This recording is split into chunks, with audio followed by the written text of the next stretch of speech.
My name is Kinsey. I am your host. And let me tell you guys, news is breaking left and right. So this is going to be a packed show. We literally just had news break 5 seconds ago that we're going to add to this rundown that I'm very excited about. But first, I gotta introduce my guys because this is actually going to be our last virtual meeting. We are back in the studio on Friday. I can't wait to see the new studio. I can't wait to see the guys.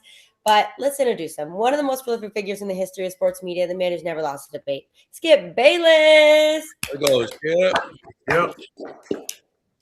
Super Bowl champion, 5-time Pro Bowler, and 2-time All-Pro quarterback Aqib Talib. Yeah. The king of quarterback breakdowns, top 5 passer in USC Trojan history, Cody Kessler. Yes, sir. And 3-time Pro Bowler and Super Bowl winning safety, TJ Ward. Yeah. Yeah. So, Aqib, I, as a Cowboy fan, I always wake up on this morning thinking it's going to be Christmas morning, and all Jerry ever gives me is like socks and underwear for Christmas, right? Maybe gives me one tie that I can like strangle myself with. Some tools, huh, Skip? Oh, Skip. I thought they did good. I thought they did good. We'll get to it. Oh, please. I kind of agree with Aqib. That might have been a steal, but we are going to talk about it. But this episode is presented by Underdog. Underdog is available in most states, including Texas, California, and Florida. So new customers get $75 in bonus entries when you play just $5 to get started. Use code GRADE when you sign up, and it'll load instantly. Underdog, make picks, win money with code GRID. So first things first, I think we obviously got to talk about the wildest news from the weekend, and that's got to be Maxx Crosby going to the Ravens. That broke on Friday, and I've been fiending all weekend to get you guys in and talk about this. So it was for a first-round pick this year and next year in the draft. And so Bengals Jamar Chase, he was actually on live stream when the news went public, and he got a text from Joe Burrow. And I want to play this clip because I think this was a lot of our reaction. Joe just fucking texted me. Ravens traded for Maxx Crosby. No fucking shit. No fucking shit. No fucking I'm highly pissed right now. Oh my God. Oh my God. Fucking how the fuck do we let this nigga go to the fucking division, bro? Is he on Call of Duty though? God, bro. Why the fuck did we let this nigga go to the division, bro? But you know what? This is after I saw Skip's Twitter this weekend. I think that was Skip's reaction too, because Skip, you took to X this weekend and you were upset Jerry Jones didn't get Maxx Crosby. Yeah. But I do think Jerry was listening because this morning Cowboys traded for edge rusher Rashawn Gary. This Pro Bowler has 15 sacks over the last 2 seasons in Green Bay. Dallas sent the Packers a 4th-round pick in this deal. Skip, in my eyes, this feels like an absolute steal, but I got to know how you feel. How do you feel that the Cowboys traded for Rashawn Gary and Maxx Crosby? A 4th-round pick? Come on. Okay. They gave him away because they wanted to get rid of Rashawn Gary. Let's start with that. But back to Jamar Chase. I'm with Jamar. It was like, I won't use the same language, but it was just like, oh my God, the Baltimore Ravens just swooped in on Friday night and landed Maxx Crosby. The Ravens are back in business. It'll be the move of the offseason. We're starting this show with it because it's the move of the day, move of the weekend. It'll go down as one of the great moves in the history of the National Football League. And the reason it ripped my guts out as a lifelong diehard Cowboy fan was that if the reports are correct, Jerry refused to give next year's first-round draft pick. He has 2. He could have given one of next year's 2 first-round picks and landed Maxx Crosby because clearly we picked just ahead of the Ravens in the first round of the upcoming draft. We're at 12. They were at 14. So we had a slight advantage over them in the sweepstakes for Maxx Crosby. And instead, the Raiders had insisted we have to have 2 first-round picks. They just wanted the image of it, the aura of it, to be able to sell Raider Nation on. Yeah, we traded Maxx Crosby, but we got 2 first-round picks. So obviously the Ravens are like, done. You know, you got it. You can have our 14th overall this year and our pick next year. And Jerry Jones weirdly drew a line in the sand and said, no, we won't give you either of our 2 first-round picks next year. We'll give you a second. Well, clearly that's going to lose out to the Ravens. So I was out of my mind about that, because Maxx Crosby went to high school right there in the Dallas-Fort Worth area, as Aqib knows. He would have been, quote unquote, coming home to play for the Cowboys.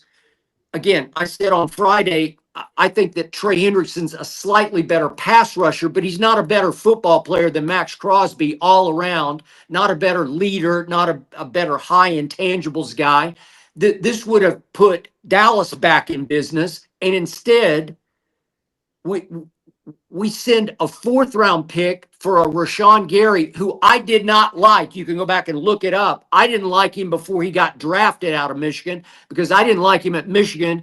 He is low motor. He is low snaps. He barely plays 50% of the snaps every year that he's played for the Packers. He made 1 Pro Bowl in 24, and I don't know how, because he only had 7.5 sacks, played 59% of the snaps, had 15 quarterback hits, which is nothing, 26 pressures, which is nothing.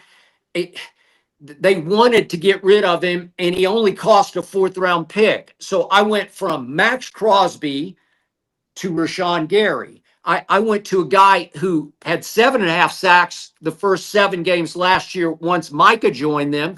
And then after Micah got hurt and down the stretch over the last 9 games, Rashawn Gary had 0 sacks. He's just okay. He's just pretty good at best. At best. Low motor. He'll disappear in a lot of games. He'll fit right in with the Dallas Cowboy defense of last year. And he will not uplift that defense. I thought it was a good play, Skip. You know what I'm saying? It helped the team financially. Like, now you can do more. You still got a bunch of cap room to clear, but if you bring Crosby in at $30 million, you're not going to be able to do too much more after that. Okay, but you don't need to do too much more after that. Yeah, it sounds good. The Raiders could say the same thing, and they don't win a damn game with just Crosby. You know what I'm saying? So just a pass rusher is not going to get you over the hump. Now, if you get a run-stopping pass rusher, he get 15 sacks in the last 2 years, I can take that from my second rusher. My first rusher is coming right up the middle. It's Quentin Williams. He is my pass rusher coming right up the middle. So I can take a run-stopping edge who get me 7.5 sacks a year. I don't see nothing wrong with that. And now, with his cap hit being, with his number being at $19 million, I could do more. When they do clear this cap room, you may be able to get one more player out of free agency. You still got your 2 first-round picks to add to the defense. Like, you can build more going in this Rashawn Gary direction than you would be able to do with Crosby. If I get Crosby now, I have 1 first-round pick. I have none next year.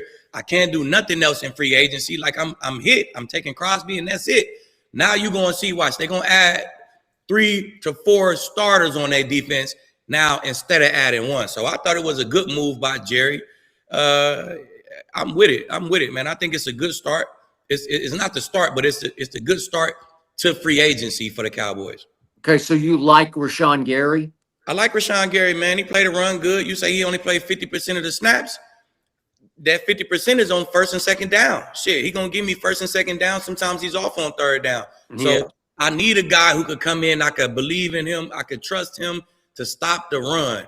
And on top of that, if he give me 7-8 sacks, shit, 9, he had a season with 9. He had 9, 7.5, 7.5 his last 3 years. I'm taking that all day out of a run stopping edge. For $19 million. I think he's overpaid at $19 million. Well, I mean, go ahead, I Bob. mean, that's the position. That's what the position wants. But you ask me, I think Jerry doing the best job out of all these GMs in free agency right now. He's keeping his cap down. He's not overspending. A lot of times you see overspending in his free agency just because it's a player available in a position of need. But you don't have to do that. And Jerry not just trying to do it for 1 year. The Cowboys not in a position for 1 year like the Ravens are. The Ravens done had three of their last four first-round draft picks spent in their secondary, one at receiver. They got a great linebacker in Roquan Smith in the middle. They got all the pieces. All they needed was a Maxx Crosby. They're not looking to build through the draft. They've already built through the draft. Now, the Cowboys, on the other hand, they have to build through the draft. They have pieces they need in their secondary. They have pieces they need at linebacker. So bringing in a Maxx Crosby at that cap hit or at that price, it really sets the Cowboys back. Because if you don't get to the championship and win this year, it's a boom and it's going to be a bust because you're not going to do it. Because as great as a player as Maxx Crosby is, he can't play cornerback for you. He can't play middle linebacker for you. He can't play safety for you. You franchise tag your receiver Pickens, who is going to be great this season. You keeping your offense together. You re-signed your running back. All the pieces are there to build gradually. But coming in with a player like Crosby and you don't win a Super Bowl is only going to set you back. And Gary, being that signing, he got 7.5 tackles for loss to match that 7.5 sacks.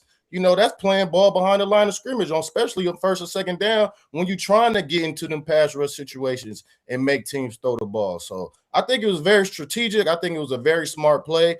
And, hey, Jerry doing a great job right now. So Skip, you want to take a Rashawn Gary and a Sonny Styles? You don't like that? Yeah, but Sonny Styles won't last till 12. Is that what you're saying? Well, I'm just saying a Rashawn Gary and a Orville.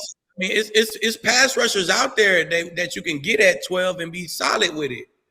It's good ones out there. Ain't gonna be available from Miami. I think that's a good class. Maybe. I don't know if he'll last at 12 either, but maybe. Mesidor would be available. Be gone by 12. Who's that? All three of those guys would be gone by 12. Yeah.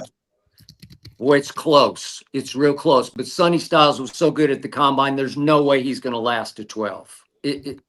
I just don't. Look, remember before Cody goes, Jerry's 83 years old and he says he's going to win multiple Super Bowls before he leaves this planet.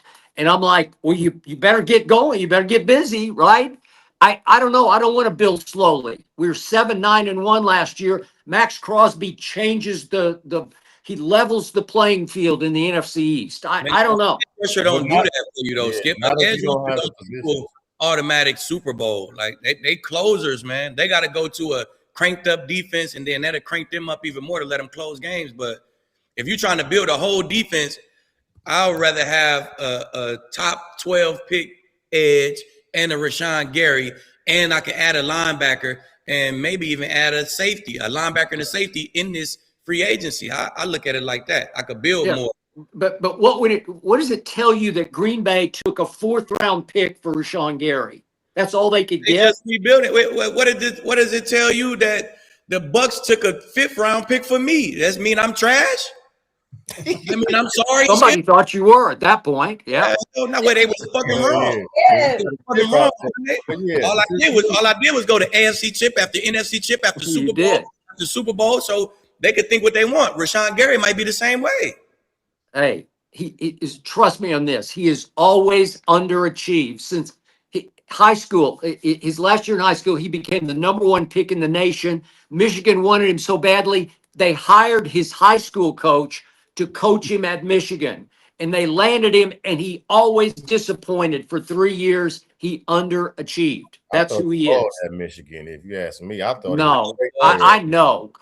Hey, go ahead, Cody. The thing with Rashawn Gary, to Aqib's point, is, consistency. He's been consistent. I know he hasn't had double-digit sacks, but it's been 7.5, 7.5, 9, 9.5. He had 6 in 2022, but he only played 9 games that year. I guarantee you, if he played the rest of that season, he might have got to double digits. So I want that consistency on the outside if I'm not going to be able to land a guy like Maxx Crosby. And then you pair him up with Kenny Clark and Quinnen Williams and some of those guys on the inside. I think they are building a solid defensive line. But when it comes to Jerry Jones, he's a business-man, and this sounded like a business decision. He made an offer to the Raiders, knowing they weren't going to budge on that offer, and he was going to stick with that and was hoping that it was the best offer that the Raiders were going to get. Unfortunately, it wasn't, and the Ravens came in and wanted to get Maxx Crosby badly, so they offered 2 first-round picks. And at that point, Skip, I know you said they have 2 first-round picks next year, but one of those does belong to the Jets. Yeah. Depending on which pick is better. So realistically, they only have one first-round pick next year. So I think that played a factor in all of this. But my question to you too, Skip, is I wonder if this was a pride thing for Jerry Jones, because if he ended up offering 2 first-round picks and a player for Maxx Crosby, that would have been the same exact offer that the Packers got Micah Parsons for last year, which would have been indirectly admitting that they maybe, just maybe, missed Micah Parsons and might have made a mistake on letting him go, and they really need a premier pass rusher on the outside. I don't think Jerry Jones wanted to do that, so instead he undercut the asking price, hoping that it would pay off, and if it didn't, then he could just say, well, we don't desperately need to replace Micah Parsons. We can go get a Rashawn Gary and be just as good. I think that played a factor in some of it as well. Okay, I'm with you, and yet I'll go one step farther about Jerry, because he is wily. He knows how to play the media game with Cowboy Nation. I think he made an offer he knew wouldn't land Maxx Crosby. I think he just wanted to show the world, I was in it, I was close. No, you really weren't even close, because you knew going in they wanted 2 first-round picks. So I think it's all for show. I don't think so, Skip. I think he tried, man. He really tried. He put something on the table that would help the team. I give you a 1 and a 2, and I give you Osa. You know what I'm saying? Y'all need a detail. He put Osa in. Yeah. Because take Osa off the books, put Crosby on the books. It's almost like a trade-off. Osa number is high as hell. You know what I'm saying? So you trying to, you got to balance them books. So he did something that I want Crosby. Don't get me wrong. I would love to have Crosby on his team. I know he want to come here. I got to do something that works financially for the team. This deal right here works financially for the team. If I get a guy off, put a guy on, and it didn't work, man. So he tried. So, I mean, it is what it is. It's not the end of the world. And even the Ravens, I mean, the Raiders were asking for 2 firsts and a player. The Ravens only gave him 2 firsts. They didn't give him a player as well. So they were a little lower on the asking price, but obviously the Ravens valued draft capital. They wanted those 2 first-round picks, which, I mean, the Raiders valued the draft capital. They wanted those 2 first-round picks. I don't blame them. I will say this, though. A bit of optimism for the Cowboys fans is, something that they have done a good job of recently is drafting players, especially in the first round. So the fact that they didn't get Maxx Crosby, it's not the end of the world. They still have those draft picks. They've been very well at hitting in the draft. They've done a good job of developing these young players. Paid some of them, they let some of them go, but at the same time, I like their chances going into these next true drafts with 3 first-round picks. Okay, did you like the Mozzie Smith pick that the Cowboys made? What was it, 3 years ago? You're not going to hit on everyone. I know, I got it, but I like. They're not. I mean, they're not going to hit on every single one. They're not going to bat 1,000. Skip. But at the same time, yeah, you like the Michael one. Well, okay. Here's the question, Aqib. Would you rather have Maxx Crosby or Micah Parsons? I think you answered that question once upon a time, right? I did. And Maxx Crosby responded, right? He did. Yeah. He did. Okay. I believe Maxx Crosby's a better football player than Micah Parsons. All around. Play the run, tackles for loss, leadership, high motor, trustable in game after game after game, consistent. I don't know. I'd take Maxx Crosby over Micah. That would have been an upgrade for me. I mean, that's arguable to Skip. 50% of the world to say Parsons, 50% of the world to say Crosby. You know what I'm saying? So you could go down the list and say stuff that you don't like about Crosby. He got 6 knee surgeries in 7 years. You could go down the line and run stuff down about him that you don't like. You could go down the line and run stuff about Parsons that you don't like. But back to what we was talking about, people love that draft pick by the Cowboys. That was a great draft pick. So whoever you like better, it is what it is. You know what I'm saying? It was a great draft pick by the Cowboys. Okay. The Ravens don't have any issues with Maxx Crosby, right? They're not nitpicking injuries and whatnot. I mean, well, they damn sure just traded him. They damn sure got rid of him, so that means something. No, the Ravens. The Ravens jumped all over it, right? Yeah, well, the Ravens loved it. Yeah, they loved it. They loved it. And you saw what Jamar Chase said. It's like, oh my God, here we go. Because the Ravens are back where they should be. That's a shock factor. He regardless, he gotta go out there and do what he gotta do. That don't mean nothing to Jamar Chase, really. It's good for the live stream. you know. Right. At the end The of the day, Bengals better beef up that offensive line. That's all I know. somebody got to end that's going to be coming at the Burrow ass. So, it is in division, but they got to do what they got to do regardless. But I mean, honestly, I think it's a great trade, but we got to see what that secondary does for Baltimore and how they hold up. Mm-hmm. So at the end of the day, they got some work to do on that back end. But you got a guy like Maxx Crosby, and that's gonna help the secondary. You guys know that when you have it's gonna help. Like that makes your job easier. And they've invested in their secondary. Baltimore has over the last couple of years by paying guys and drafting guys. But yeah, I think Baltimore this offseason, their obviously first priority was addressing their defense and more specifically, well, you could argue the offensive line as well, but more specifically their pass rush. They only had 30 sacks last year, which was 29th in the NFL. That's the lowest in the last 15 seasons for them. The product on the field last year was nowhere near the standard that's been set in Baltimore when it comes to their defense. And in fact, back in January, their GM, Eric DeCosta, spoke about this. When he did his end-of-the-year press conference, the first area that he mentioned they needed to address was their pass rusher. So I'm not surprised that they went all in for Maxx Crosby. When you talk about the comparison between Micah Parsons and Maxx Crosby, I think scheme plays a big factor, but also it's what you want to get out of that guy. Do I want a guy that's a pass rush specialist like Micah Parsons that's decent in the run, or do I want a guy like Maxx Crosby that can play both? Because if you look at his numbers since he's gotten the league, since 2019, man, he, amongst other defensive linemen, he's first in tackles for loss, he's first in solo tackles, he's second in QB pressures and QB hits, and he's top 5 in sacks. So not only can he rush the passer, but he can also play the run really well and does a good job with his off arm and playing outside support. That's a nightmare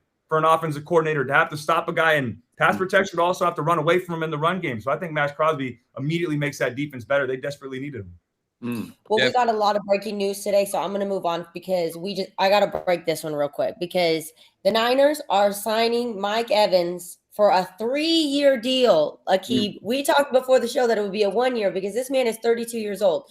3-year deal, $60.4 million. Obviously, a Super Bowl winning wide receiver. He had 12 years with 1,000 yards every single season, but he is coming off an injury. He's 32 years old. So I love Mike Evans as a player, always been a big fan, but his age and his coming off the injury is a little concerning for me as a Niners fan. But Aqib, how much better does Mike Evans make the Niners? Yeah, Mike Evans make any team he go to better. Now, I know that deal probably say 3 years, but it's probably a year and a little bit guaranteed. So they don't really like it, they probably can be off of it, hold him a little bit. That's what I meant by 1 year deals. It's what's guaranteed in that deal. Right. So it's probably like 30 guaranteed out of the 60. But I think it immediately gives the Niners a weapon that they need, man. They lack at the wide out spot. They run the ball. They very creative in calling plays, but they lack with that one receiver who you really got to worry about. And I think Mike Evans definitely brings them that. Cody? Yeah, I like this move. I agree with Aqib. I think Mike Evans is going to immediately make their wide receiver room better. They've tried to address it. They got Juwan Jennings, who they liked. They drafted Ricky Pearsall with the first-round pick a couple of years ago, but now you add him with a guy like George Kittle and CMC, Brock Purdy, who hopefully is going to be healthy next season. I think he's going to make that team a lot better. Where I can't wait to watch how Kyle Shanahan uses them, though, is down in the red zone with a big body tight end like that, using him on some of those RPO options to where we have the run game called. But if I got a one-on-one matchup on the outside like the Rams do with Devontae Adams, I know I can take a fade every single time. I can throw him some of those 50-50 balls. We can work the middle of the field with his size. I think Kyle Shanahan is going to help Mike Evans, even as he gets up there in age, unlock another step of his game that I think we haven't seen yet before. And the biggest things, obviously, for Mike Evans is going to be staying healthy and being able to be injury-free. The best ability is availability in the NFL. But, yeah, you pair him up in that system. You give him a quarterback like Brock Purdy who prides himself with accuracy and giving his receivers a chance to go make a play on the football. I think we're going to see some good things from Mike Evans in San Francisco. Yeah, absolutely, man. You could book him year in, year out for 1,000 yards. Like, Mike done had 1,000 yards in almost every one of his healthy seasons. And with Kittle being out, with that Achilles he had late in the season, it gives him another big body option that can get down the field and stretch the field for him. But, man, leadership, consistency, work ethic, outside of what he does on the field, them intangibles that he brings to your team, opposed to a guy like Brandon Ayuk, who, was doing what he was doing before they got rid of him. you know, it's night and day with Mike Evans, a consistent professional. Yeah.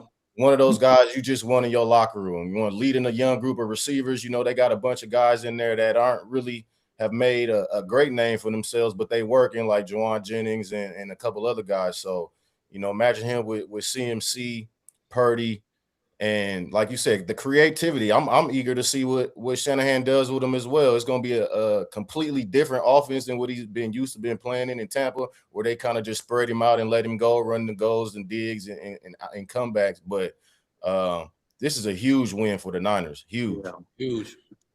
I agree. And Kinsey, I want to say congratulations to you. I know you're a little skeptical and not ready to buy completely in, but this isn't a good move. This is a great move for Kyle Shanahan's offense.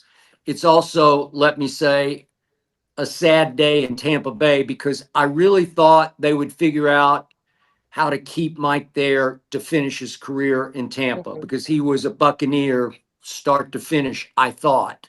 So I'm pretty surprised by this, but however much money they gave him, however much is guaranteed, we only know the big picture of it, 3 years, 60. So it's 20 a year. I think he'll be worth every penny of it because he's a big game, big play maker. And as TJ just said, he's just a great guy. He's a great locker room guy. He's a great huddle guy. He was great for Baker Mayfield. Man, when it's 3rd and 5 and you need somebody to go up and snatch one out of the sky, you just throw it to Mike Evans. And I can't wait to see how Kyle does use him on offense. And he has the impact of a Kittle as a tight end and as a wideout. He is really special. And he's never gotten the credit, the all-time great credit that I think he deserves. And maybe in a bigger spotlight in San Francisco, if they have a great year, maybe he'll get more credit there than he got in Tampa. And he's a physical guy, so he's a willing blocker on his outside zone scheme, and that's going to put him up on these crossing routes. So, congratulations, Mike. Yeah, way to go. I agree. That's a Shanahan offense, and I'm sure you'll love it. Watch what the numbers do. I was waiting to see what the Niners were going to do, man. This is a huge splash, man. It put them back in that arms race with Seattle. It does. I was just going to ask that. So, we got they got some defense to do, but they back in the arms race for sure. Woo! And Kinsey, isn't it possible? Juwan Jennings is a free agent. I think he might go elsewhere. I don't know unless they're going to re-sign him too. Yeah, I would like to keep Jennings, but yeah, we'll see what happens. All right, so everybody's everybody's rooting for the Niners right now. That this is a great play. I'm excited about it. Thanks, guys, for reassuring my mind here. Let's move on to some other big news because one of the biggest names in the free agent market is officially headed to South Beach. We've got Malik Willis is in agreement with the Dolphins on a 3-year, $67.5 million deal. The former second-round pick cashes in after he had a strong play in relief of Jordan Love in Green Bay. And the Dolphins obviously moved on from Tua and Mike McDonald, and they are ready for the Malik Willis era. So, Cody, will Malik Willis be an upgrade for Tua? Yeah, I think he will be. And we've talked about this before. It's tough to compare the two because Tua started 76 games in his career while Malik Willis has only started 6 games. And he does have some of the issues from Tennessee lingering, on his track record. But at the same time, what you want to see in the NFL with a quarterback, especially young guys, is development, especially when they go to a new place. When you get to new scenery and you get under a new staff and, get a chance to become a backup, can that guy develop the right way? And Malik Willis has absolutely been trending in the right direction. I love him the last couple of years, getting to learn from Matt LaFleur, getting to learn behind Jordan Love, who I'm very high on. And then when he got his opportunity in Green Bay, he's made the most of it. And he's been trending in the right direction. And the film doesn't lie. If you go back and watch his tape, man, against the Ravens, when he got his start last season, he played really well, efficient football, extremely accurate, great pocket presence, knowing where to go with the ball, making checks, within the system, and also doing a great job using his legs with the zone reads and then taking off when the play's not there, but also keeping his eyes downfield when he did scramble. Those are the things you want to see from your year 3, year 4 quarterback, and those are things that we're starting to see from Malik Willis. And the other thing that I love, too, about him going to Miami is now you pair him up with offensive coordinator Bobby Slowick, who comes from that Shanahan-McVay tree. Yep. and that's what they ran in Green Bay. So he'll be able to hit the ground running from day one. He'll be accustomed to the system, have familiarity with the play calls. Hopefully they keep some of the same language. I'm sure a lot of these offenses do. It's a copycat league. There's a lot of carryover, but you have a guy like Malik Willis who can come in and be your starter from day one, and we can get going right now in OTAs. The other thing that I love too for the Dolphins is, after getting rid of Tua and the contract that they had him under and how that's going to impact their cap space, it's a record-setting dead money that's going to be there for them. They didn't need to spend a ton of money to still get what I think could be a legit starting quarterback in the NFL. I know it wasn't a huge year with free agency. Kyler Murray jumped up to the top, but Malik Willis was right behind him at number 2. And to get him for that price tag and the potential that he has, I think this was a great move for the Dolphins. So is it going to be an upgrade? It's tough to say. It's a new coaching staff there. There's a lot of different factors going into this. He's still a young quarterback when it comes to, his experience, but there's a lot to like there. And I think Malik Willis will do some good things in Miami. Yeah. I can't go as far as Cody and say they got a legit starter in the NFL because we don't know, right? Could be. We don't know. But I think the best thing about the situation is he is going to run the same offense that he's been in, and that's going to be huge for him. And also, he got some weapons over there in Miami. You know what I'm saying? He got a good running back, got good receivers. So you come into some weapons. That offense is pretty familiar with the same system. And them are the positives to me. Will it be an upgrade from Tua? I can't say, man. I think Tua showed great signs, man. Without those injuries, I would have a totally different outlook on Tua. If he didn't have the injuries, man, he would be a lot higher on my list without the concussions, man. So I can't say it'll be an upgrade because this dude barely got starts. And when Tua got starts and he was healthy, he balled. So, I mean, it's hard to upgrade to a healthy Tua. You know what I'm saying? So I can't call it, man. I got to see it with my own too, Kinsey. I got to see it. I got to see it to believe it. Yeah, I mean, I think the biggest thing, or not the biggest thing, one of the things that interests me about bringing him to Miami is Jeff Hafley being the head coach. Like, I know he's on the defensive side of the ball, but when your defensive coordinator sees enough in you to want to make you his quarterback, I think, you got something special. And I'm going to say yes, just for the reason Lee mentioned is the injuries, right?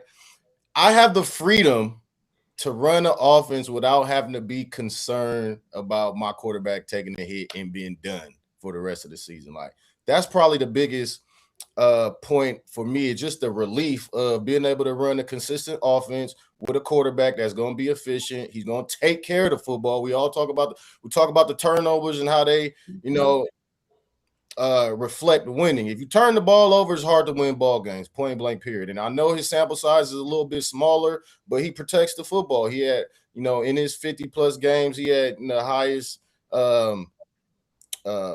passer rating, so that means something. I know it's only 50 games, but they take it at 50 games for a reason. So, him able to be in a dual threat runner too.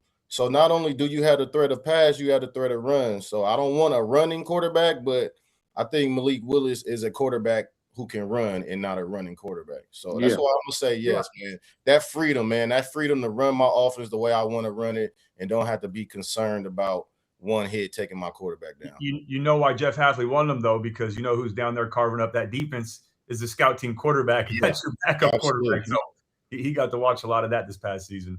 Yeah. So, to me, I'll just go on record. Malik Willis is definitely going to be an upgrade over Tua. And yet, I just never liked Tua at Alabama. I didn't love him going into the draft. He doesn't have enough arm for this league and this level.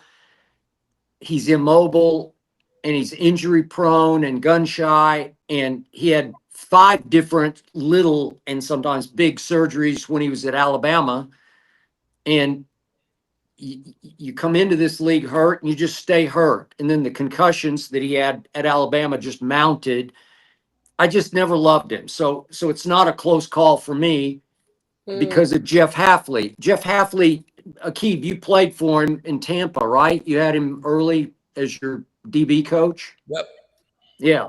So that's all I need to know is that Jeff Halfley wanted Malik Willis, as TJ points out. That's all you need to know. He knows who he is and who he's not.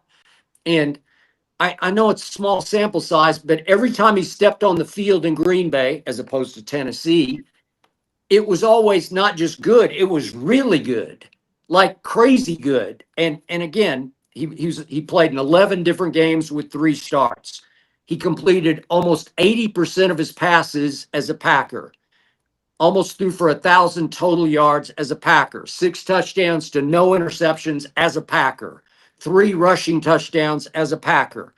And I know it's just one game and they did lose, as Aqib pointed out, but that late season game at Green Bay, man, he was just really good. 18 of 21 for 288 and a touchdown, no picks, and ran it 9 times for 60 yards and 2 rushing touchdowns. I mean, it was beautiful, man. It was a QBR of 94. And in his 3 starts at Green Bay, his average QBR was above 90. I don't know. And again, fairly small sample size, but I liked his body language. I liked the way he operated. I liked the fact that even though he's not the tallest young man, still 25, he's 6'1", 225. So he's got some stature to him, so he can take some punishment, and he runs strong. And TJ nailed it when he said he's a quarterback who can run. He's not a running quarterback, but he definitely can run with authority at 225. So I just think he'll be a little upgrade over Tua. I think they can go farther with Malik Willis, and I'm happy for him, and I'm happy for Jeff Halfley, because it's a new era, new vibe, new direction, and I think the Dolphin fans will be ultimately happy with this. I think that's the best part of his game is what he do when that play breakdown. Yeah, I think that's probably what Bud was talking about. He can maneuver that pocket and downfield. Yeah, but I mean, can he do what Tua did? Throw the ball on time and throw for 4,000 and 35 and 30 touchdowns and 25. Can he do that part?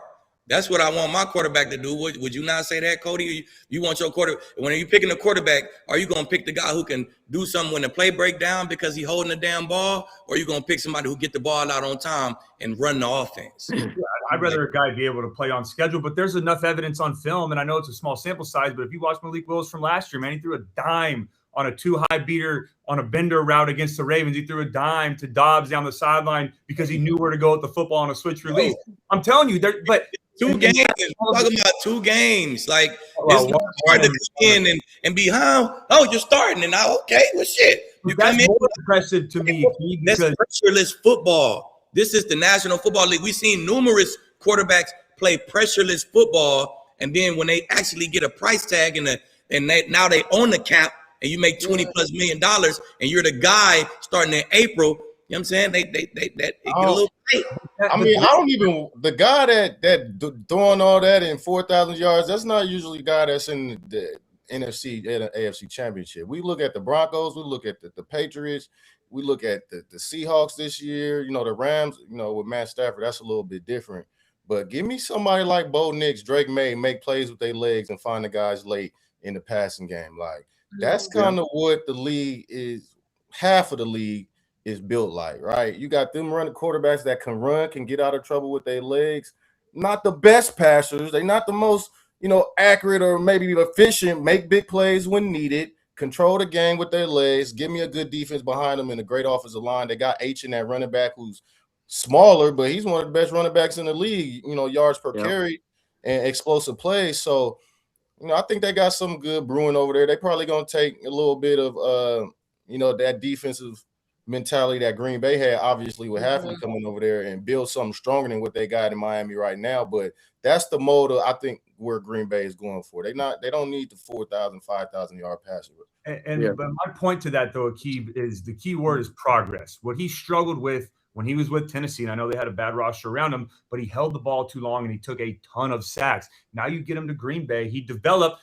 it's a small sample size, but he was playing with rhythm. He was playing within the timing of the offense. He was making quick decisions. And then when it wasn't there, he would take off and run and still keep his eyes downfield. I think that's more impressive for a guy who doesn't have a ton of experience, because you throw a guy into a game like that against a tough opponent, you might anticipate them holding the football, again, and being worried to have confidence to let it rip. I didn't see that on film this year from Malik Willis. I thought he took a huge step forward from where he was his first 2 years in Tennessee. Yeah. And look at Purdy, look at Hurts. Yeah. And Aqib, in 2023, you just skip over the fact that Tua had Tyreek healthy and at his greatest, and he had Waddle healthy and at his best, and he had Mike McDaniel playing wizard, like at his best, and it all clicked. But Tua just throws Nerf footballs, like he just throws floaters, but he got it out on time to Tyreek, where he just took the snap and threw it as fast as he could throw it, and let Tyreek run under it, and it worked. What's wrong with that? Nothing's wrong with it, but it's like gimmicky and it's misleading. It's only going to take you so far. No, it's and Malik, he's it, huh? He's not. Two games. We can see 2 games from Malik, and we could see right now he's it. Like, come on, man. You give me Tyreek Hill, I might throw for 2,000 yards. I know, right? But that's the thing. Tyreek Hill's not going to be there anymore. So you say they have weapons, but I mean, they have Jalen Waddle, and he's a great receiver, but you don't have Tyreek Hill anymore. So, I mean, it's not like he has a crazy wide receiver one that he's going to be thrown to. It's going to be hard for him. They do have those. They have Devon Achane, who's going to help him. For sure. He's nice. And I promise you, Bobby Slow is going to find ways to continue to get him involved in the offense. As a young quarterback, that is a solid run game. Keep my QBR up. Keep my QBR. That's part of that. Man. Swing for 50, please, and I'll take the stats. That's part of that McVay Shanahan offense, bro. Big screens, and I think Waddle can be a wide out one. I think he could be a receiver one easy. He can handle the load. He can do everything Tyreek can do. Basically, he just get the target that Tyreek got because Tyreek was there. He was. So, Keith, I'm surprised that you're not giving Jeff Hafley more credit for saying, I want him to restart here in Miami. What is his option, Skip? Who else? All right, so he had him. He had Kyler. What else he got? He taking the best guy on the market. I might as well take the best guy on the market for the discount $20 million for my quarterback. I might as well. So I ain't saying that it's a bad play by Jeff. Jeff took the best guy who he can take. I'm just saying I don't know if it's going to be the fix all in Miami. Like, I don't know if it's going to be better than Tua. I can't say that. Tua had one problem, in my opinion, and that was injuries. It turned the ball over. Man, that's part of that turning the ball over was them injuries. And that's important to not go to sleep. That's important though. His point is it's not like they're paying him, Sam Darnold's contract. We didn't see Minnesota where we're saying, all right, we've seen a full sample size. We're going to pay this guy 3 years, $100 million. It's 3 years, $67 million. That's 22 per year. That's, I think, a good price for a guy that you have questions about to be a starter. I just still think at that deal and that bargain, it's not a bad decision to make in the trajectory that Malik Willis is on right now. I wouldn't be surprised if he has success in Miami. I agree with that. I'm saying I think it was a good deal to make. He is rising. His stock is rising. Yeah. Man, you come in, you give him a shot. If you don't like it, bro, you done with it in 2 years. But the question was, is he's better? Will he be better than Tua? It's my question, bro. I don't know. Bub a Tua fan, right? Right, Bub? And it was hard for me. It was hard for me to make the decision. But like you said, it all goes back to that melon, man. That melon. It's the NFL, man. You got the strongest guys on this planet coming for your top. So And Aqib, also, if it doesn't work out this year with that contract, I don't think anyone would be mad at the Dolphins if they decide to maybe draft a quarterback next year, because that class is going to be solid. So that contract doesn't put you in a terrible position. Tua's contract does, but now if you don't love what you see from Malik Willis, you still have next year's draft to maybe go get a first-round guy because there should be some good quarterbacks next year. I agree. Right, so I agree with all that. I agree with all a lot of questions in Miami. We'll see what happens. A lot of changes over there, but let's move on because this one I was a little bit surprised about, only because I was kind of anticipating them to draft Jeremiah Love in the draft, but this is the Chiefs have decided to pick up the hot Kenneth Walker on a deal. $45 million coming off a Super Bowl MVP. They swooped him up. So, Skip, was it the right move by the Chiefs?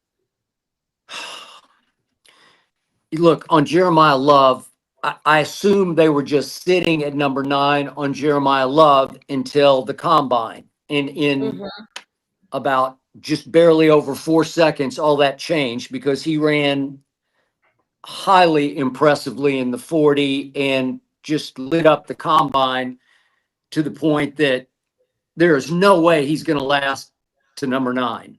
I'm not sure he's going to be outside the top 5.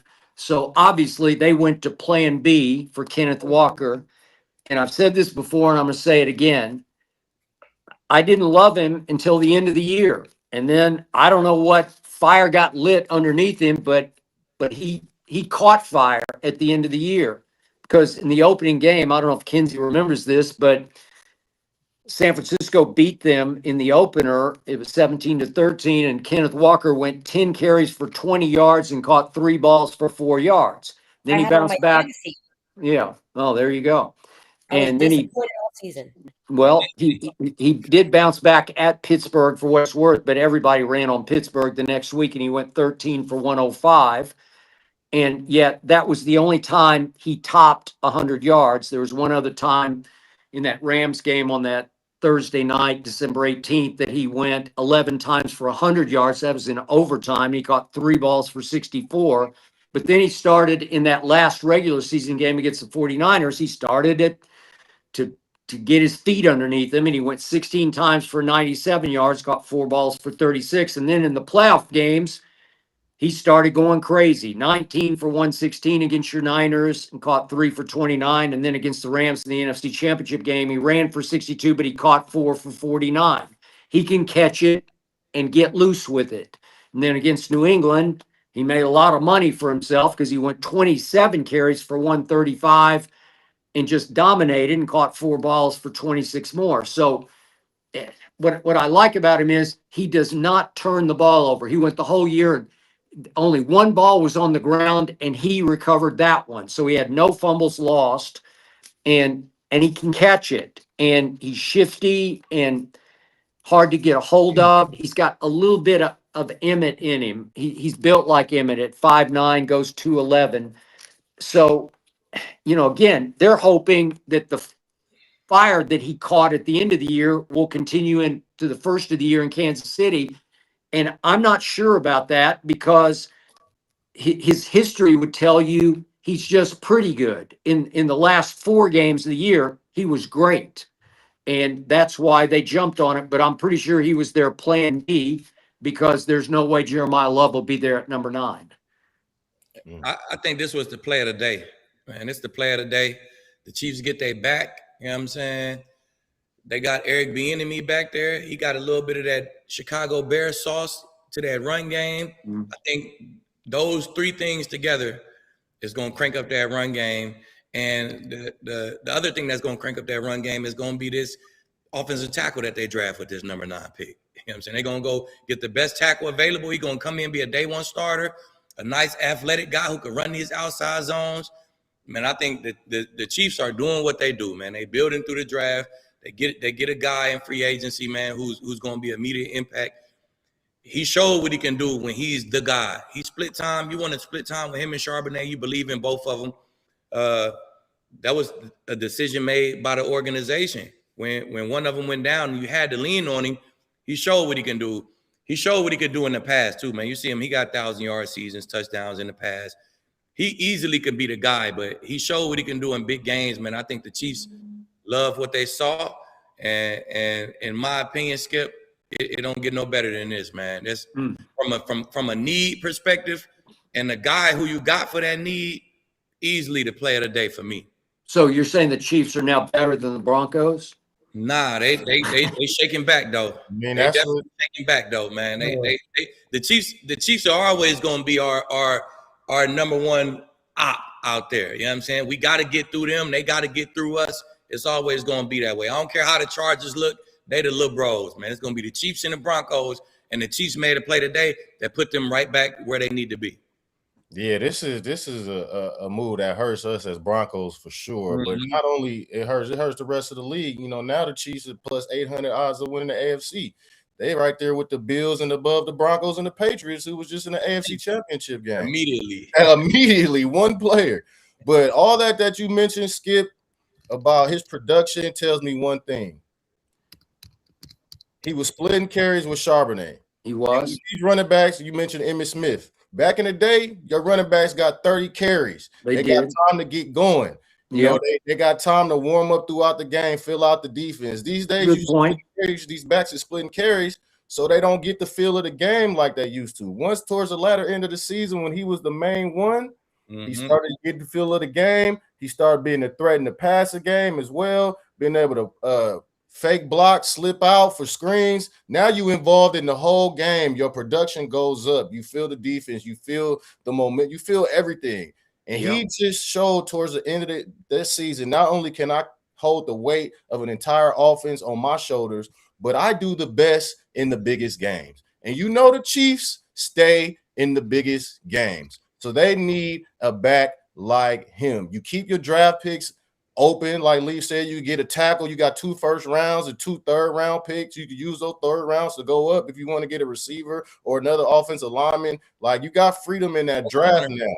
That whole draft, really the top end of that draft, you can make some big moves to help your team. Kelce coming back, they just said. So, man, you got the key pieces. They said Mahomes going to be back week 1. And it relieves Holmes. It relieves Pat. Like, he don't have to do everything. You know, I can slip it off to Kenneth. You know, he's great in pass blocking as well. So he is on the screens, the enemy. He's a hell of a running backs coach, hell of an offensive coordinator. So, man, look, the Chiefs done made a play to put them right back to the top of the AFC. So, yeah, that was a great move for them. Yeah.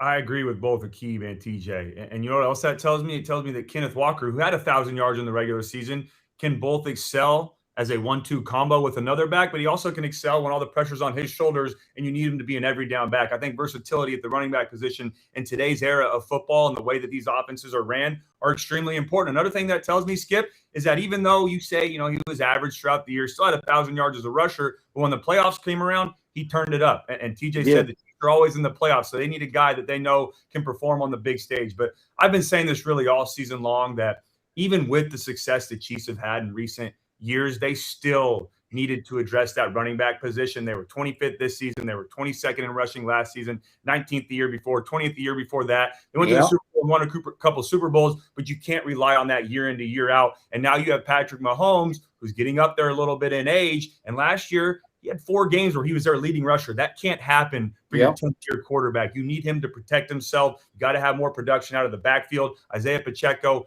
and Kareem Hunt last season both averaged less than 4 yards per carry, and they both averaged only 35 yards per game. Mahomes averaged 30 yards per game rushing. That's not a recipe for success. If Andy Reid, if Eric Bieniemy want to get back to having the offense that we know they're capable of having, then they got to be 2-dimensional. They got to be able to run the football, take some of that pressure off Mahomes. Because if you're 1-dimensional, Lieb, TJ, you guys know this, it's easy for a defense to prepare for you. All right, let's take the pass game away. Let's frustrate Mahomes a little bit. Let's force you to run the football. And if you can't do that, then you can't keep up, right? And you're not going to have, you know, day in and day out or week in and week out to where you can get away with Mahomes having to throw it 50 to 60 times a game or putting a lot of pressure on his right arm. You know, we've seen him do it in the past.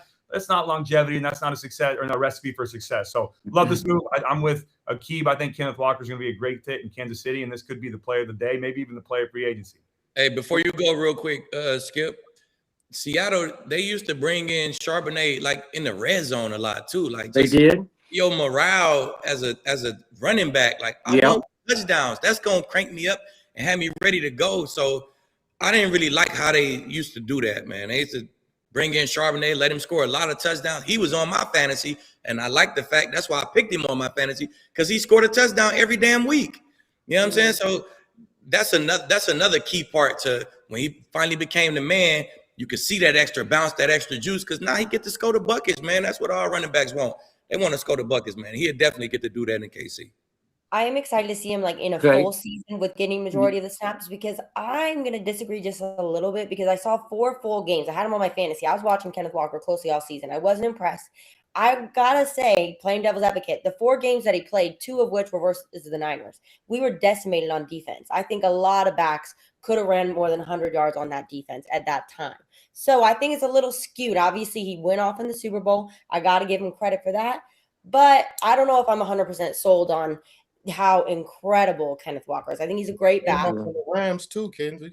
He had 62 yards. He went off his whole career. Okay. Here's what I don't get. We got our 2 ex-Broncos saying Kenneth Walker to Kansas City is the move of the day.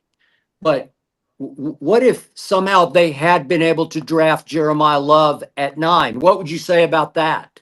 Would that not be a better move than Kenneth Walker? They would have got the best tackle available in free agency. Then draft. It's like I'm just looking at the full picture. You know what I'm saying? You get the best running back available. Now you got number 9. You're going to probably get the top tackle, if not the top tackle, the next tackle. You're filling 2 major holes in your offense that's going to shake you back. They interior 3 are already top tier. You know what I'm saying? They got 1 tackle. Look, I just like how I like the route they going in right now. Okay. Who will be better next year, Jeremiah Love or Kenneth Walker? Kenneth Walker.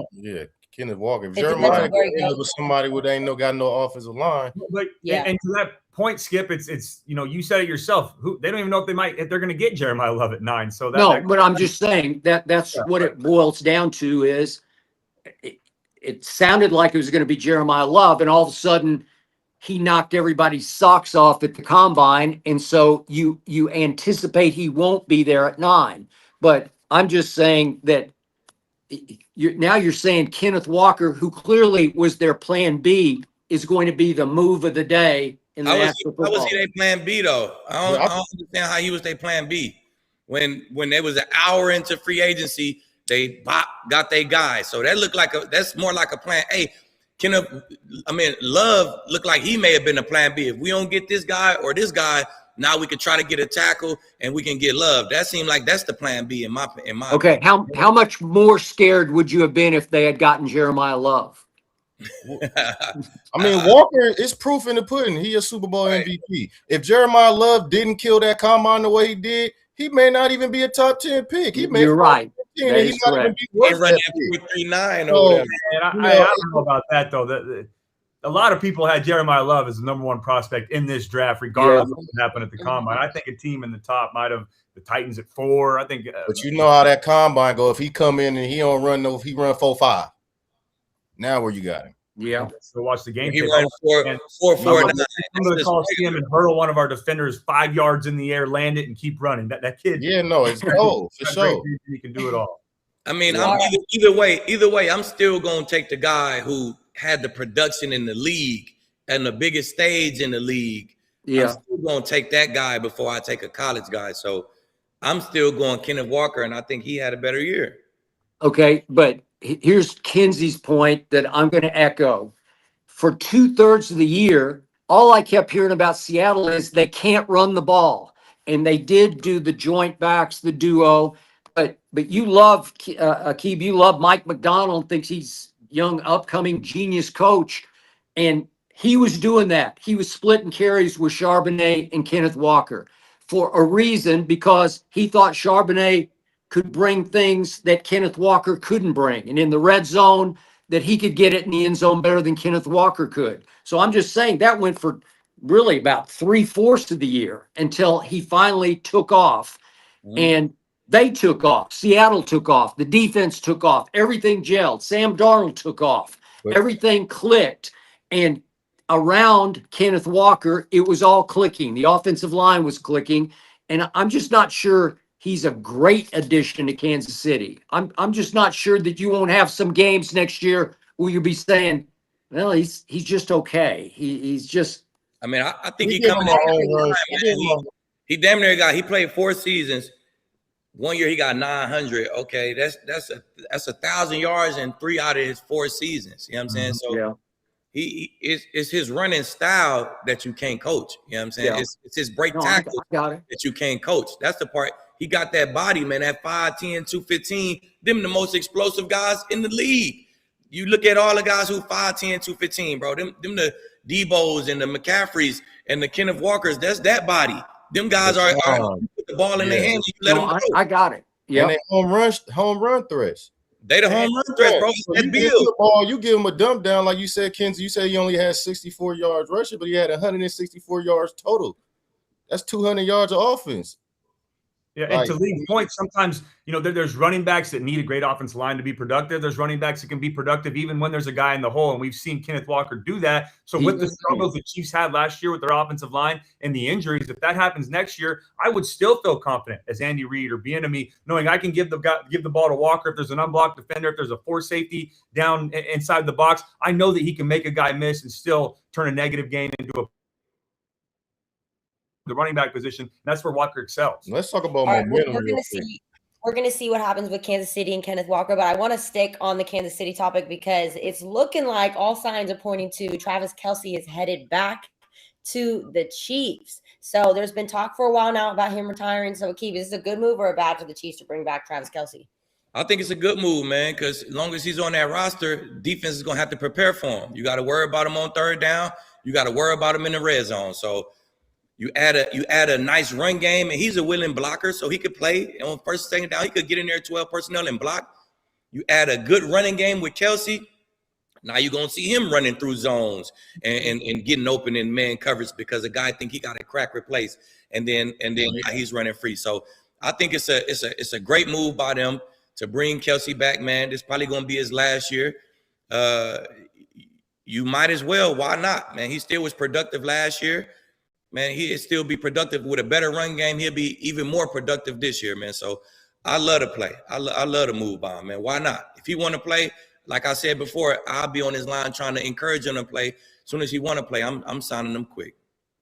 Yeah, I mean, that's a no-brainer too. You know, you want one thing you want coming back with from an injured quarterback coming back with is comfort and consistency, and that's what him and Travis Kelce have. It's not like Travis Kelce had a dud year. He still had 851 receiving yards and 5 touchdowns. All right, he averaging 11 yards a catch. So with that run game, like Lee said, it's going to open up so much more play action, so many more holes in the zone defense where Kelce does a lot of his damage is just sitting there and run after the catch. So now you got 2 players on your offense that catch the ball short and make big plays with the run after the catch. So I think it was great to bring him back. I know he want to retire a Chief. I know the Chiefs want him to retire as a Chief. So if they can have one more run with him, Mahomes, and the new players that surrounding them this year, why not? Why not? So I think it's a great. And then what else is on the market? Who else you gonna get out there at tight end?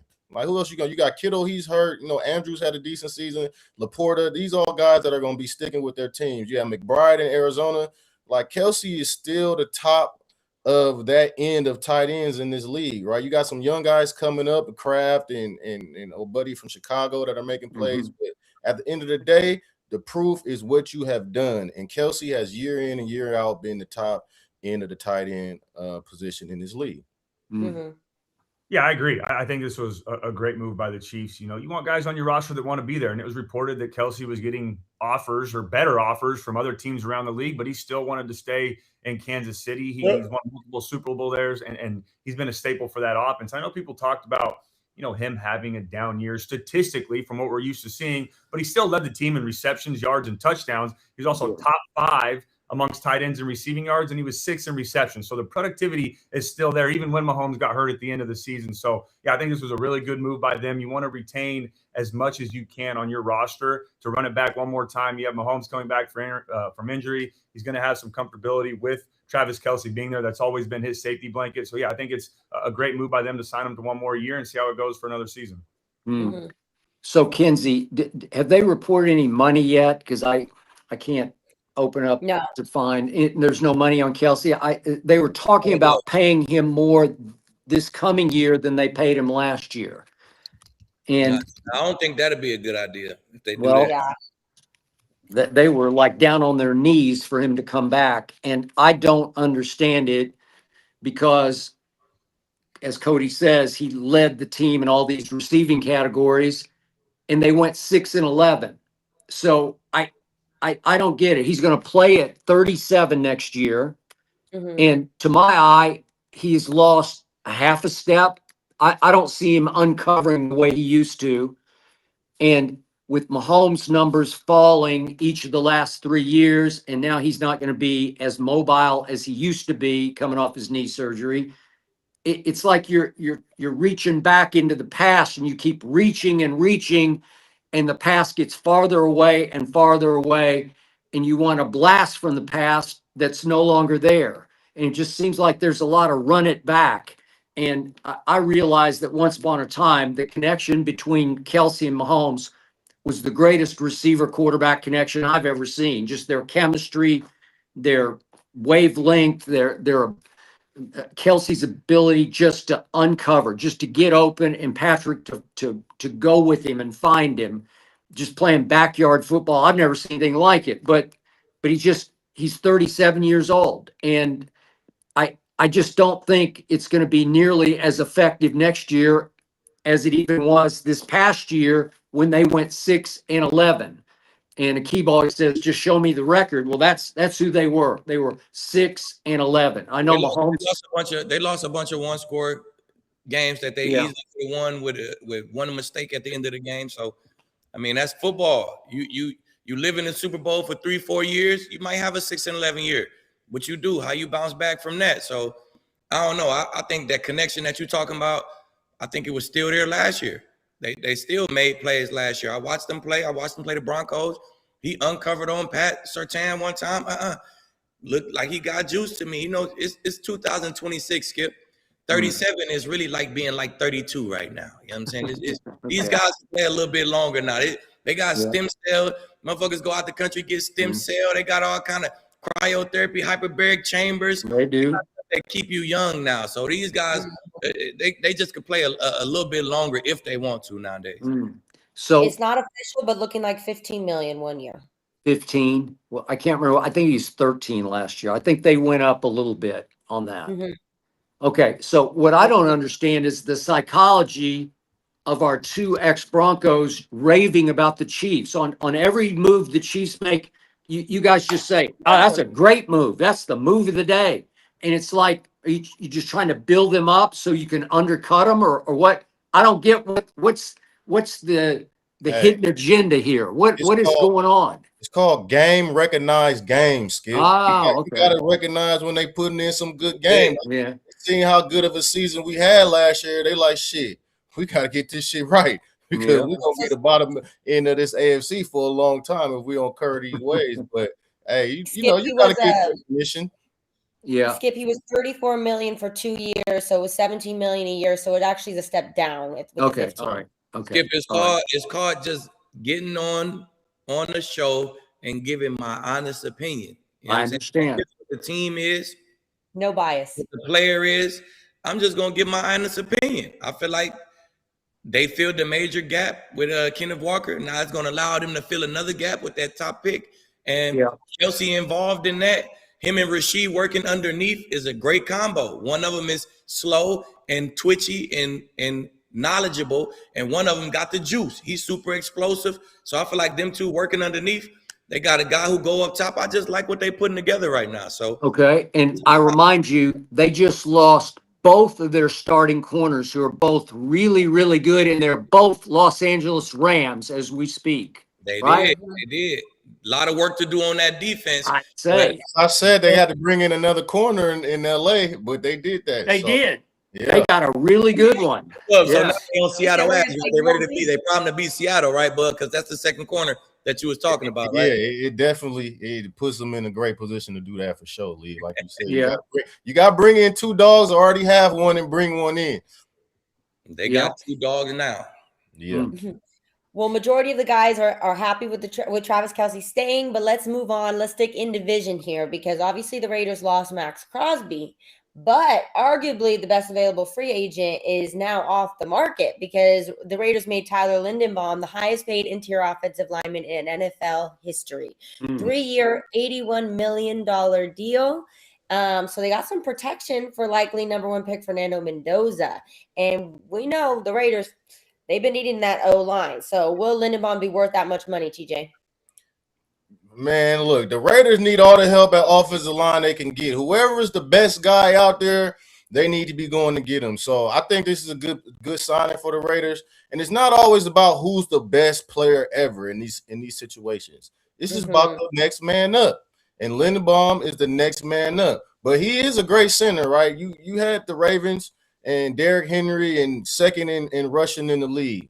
You know, he had 80-something PFF overall grade, 83.7 run blocking grade. And if you want to be successful in this league, you better be able to run the ball. And your center is your quarterback of your offensive line. He makes all the checks. He points out the mic. I know I've been the mic, and I didn't want to be the mic, but the center said, hey, number 43, that's the mic. And they coming at me. So he has to be able to make all them checks, all the adjustments, and coming in with a young quarterback, a rookie quarterback, a number 1 overall quarterback, he's going to be able to help that kid out tremendously. When he makes a wrong track on the offensive line or the protection, he's going to be able to correct them in the right direction. So I think this is a great pickup for the Raiders. Now, it's a huge loss for the Ravens because now you have a centerpiece of your offensive line with your MVP quarterback back there and already not being able to protect them because the guard position was terrible last year and then the tackle position was terrible last year. So now they got 3 holes in their offensive line that they're going to have to fill in. And I don't know. I just feel like all they did on defense getting Maxx Crosby, they kind of retracted a little bit with having that offensive line empty at the guard and the center position. So but great pickup for the Raiders. Like I think Linderbaum is like they said, he has a high run grade. I think 4th in both run and passing centers in the league right now. So a dire need for the Oakland Raiders because that was a free fall. Everybody got in the backfield against them boys last year. So yeah, good pickup. I agree, man. Great pickup. Great first move for Cool, man, for young Cool. So you gotta build that O-line. I think your left tackle solid, Colton. I think your young bull up, Powers Johnson out of Oregon. I think he had a pretty solid year. You look at PFF, he was solid. Man, you put Linderbaum right in the middle of that. I think they got another lineman to get in this free agency with all that money they got. They might get another tackle or another guard and really just revamp this line, man. Start in the trenches, start with this O-line, and get Genty some guys up front so they can get this run game going. So I like the move, man. The money is the money. You know what I'm saying? We're going to talk about McDuffie money. The money is the money, man. We did the dirty work. We held out and sat out and locked out so these guys can get this money now. You know what I'm saying? So it's going up every year. It's all about who's up next, like Bub said. Linderbaum was up next, so he get the cash right now. So the money gonna be the money, man. I can't say it's not worth it, or man, anybody who put their time in and it's time for you to get paid, the number is already there, man. You ain't gonna be too far off of it, as long as you're the number 1 guy. So I like the move by the Raiders, man. I like what they starting, and I don't think they done mess with that O-line yet. No, I agree. And yeah, this was absolutely worth it. This was a huge pickup by the Raiders.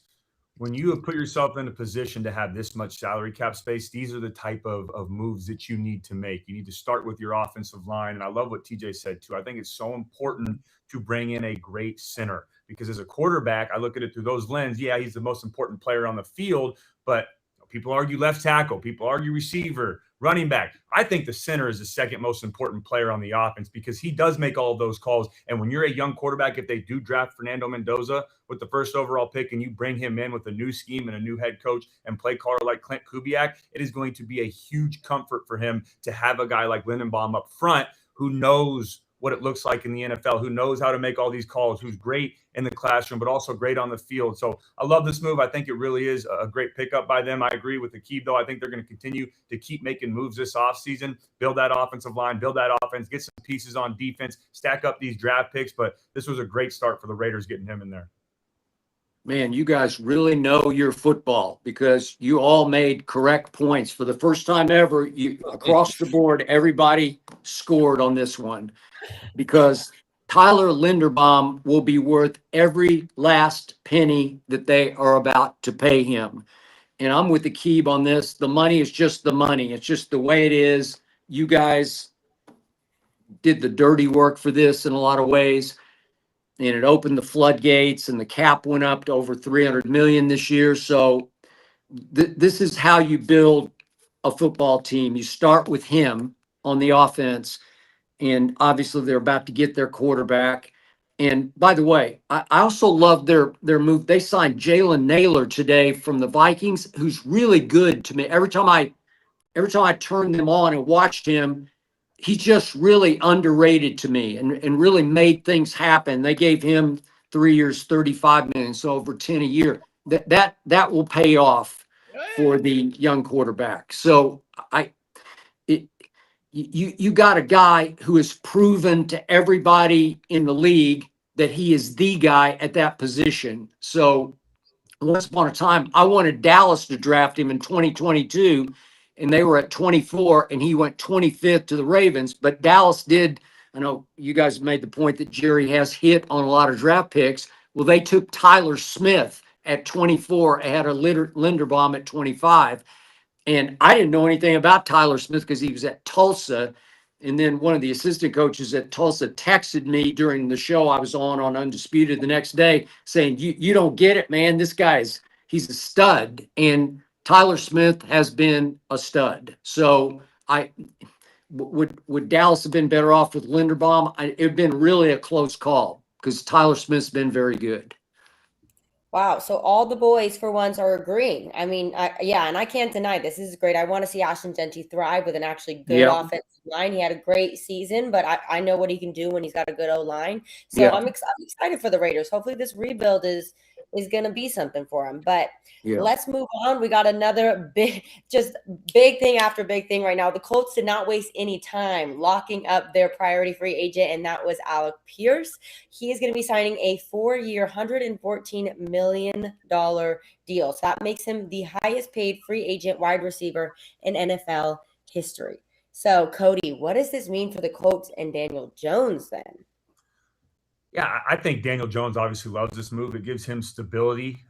It's a lot of money, but I think Pierce can prove that he is worth this type of investment. I know the numbers haven't been great and they haven't jumped off the stat sheet his first 4 years in the NFL, but the most important thing for me is he's been trending in the right direction, and that's what matters most. Are you getting better as you get more experience in the NFL? He had 500 yards in each of his first 2 seasons, only had 2 touchdowns both of those years. But then he jumps up to 820 yards and 7 touchdowns in 2024. Then he hits 1,000 yards last year and 6 touchdowns as well. A number that really sticks out for me, though, for Alec Pierce and why I think he's such a great player is because of the yards per catch. He averaged 22 yards per catch in 2024 and had 21 yards per catch in 2025. He is one of the best deep ball threats in the NFL. He had 1,000 yards last season and had less than 50 receptions. That is high productivity from a receiver who doesn't get a ton of opportunities. But again, I like this investment. I really believe that the Colts did this because they believe in the future of Alec Pierce. The best contracts, in my opinion, aren't paying a guy for what he's done. It's an investment in what you think he's going to do. And now you see the Colts getting rid of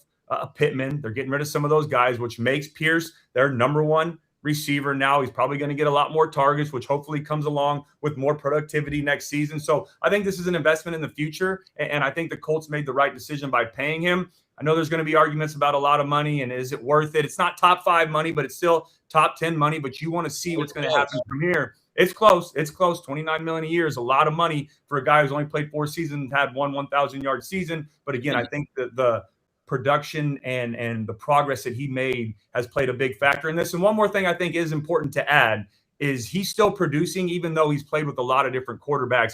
Wide receiver is one of the most dependent positions in all of pro sports. And since he's been in Indy, he's played with Matt Ryan, Sam Ellinger, Nick Foles, Anthony Richardson, Gardner Minshew, Joe Flacco, Daniel Jones, even played with Phillip Rivers a couple games last year when he came out of retirement. So hopefully you give him some stability at quarterback with Daniel Jones and you continue to see that production go in the right direction.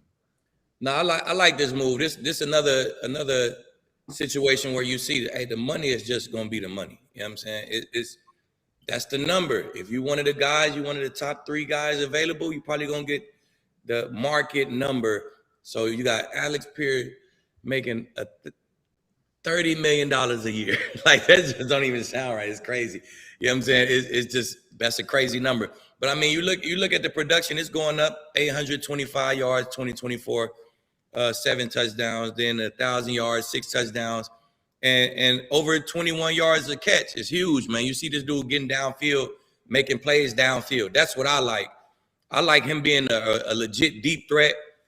The 50-50 balls, man. That's what he surprised me on. I didn't watch him a lot in 2024. I paid a lot more attention to him in 2025, and them 50-50 balls, he coming down with them, man. He's becoming a legit downfield threat.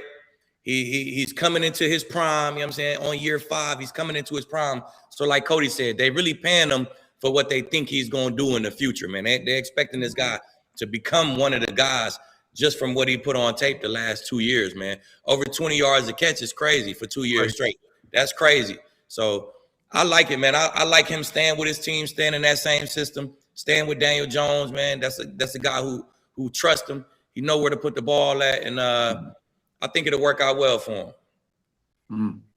Yeah, I mean, it's hard for me to give a guy that much money for only 1,003 yards, but if they feel like he's going to be their number one guy, and he does have a large, what is it, yards per catch, 21 plus yards per catch, so that is huge, you know, and that goes to, you know, Jonathan Taylor in that play action passing. But if you're going up and getting the ball downfield, that's what this game is about. It's about catching the ball downfield and getting the end zone. He's great in the end zone with contested catches. Now, I think he could work a little bit on his intermediate routes, and that's what the investment is, to see if he can be, you know, that number one receiver in all phases.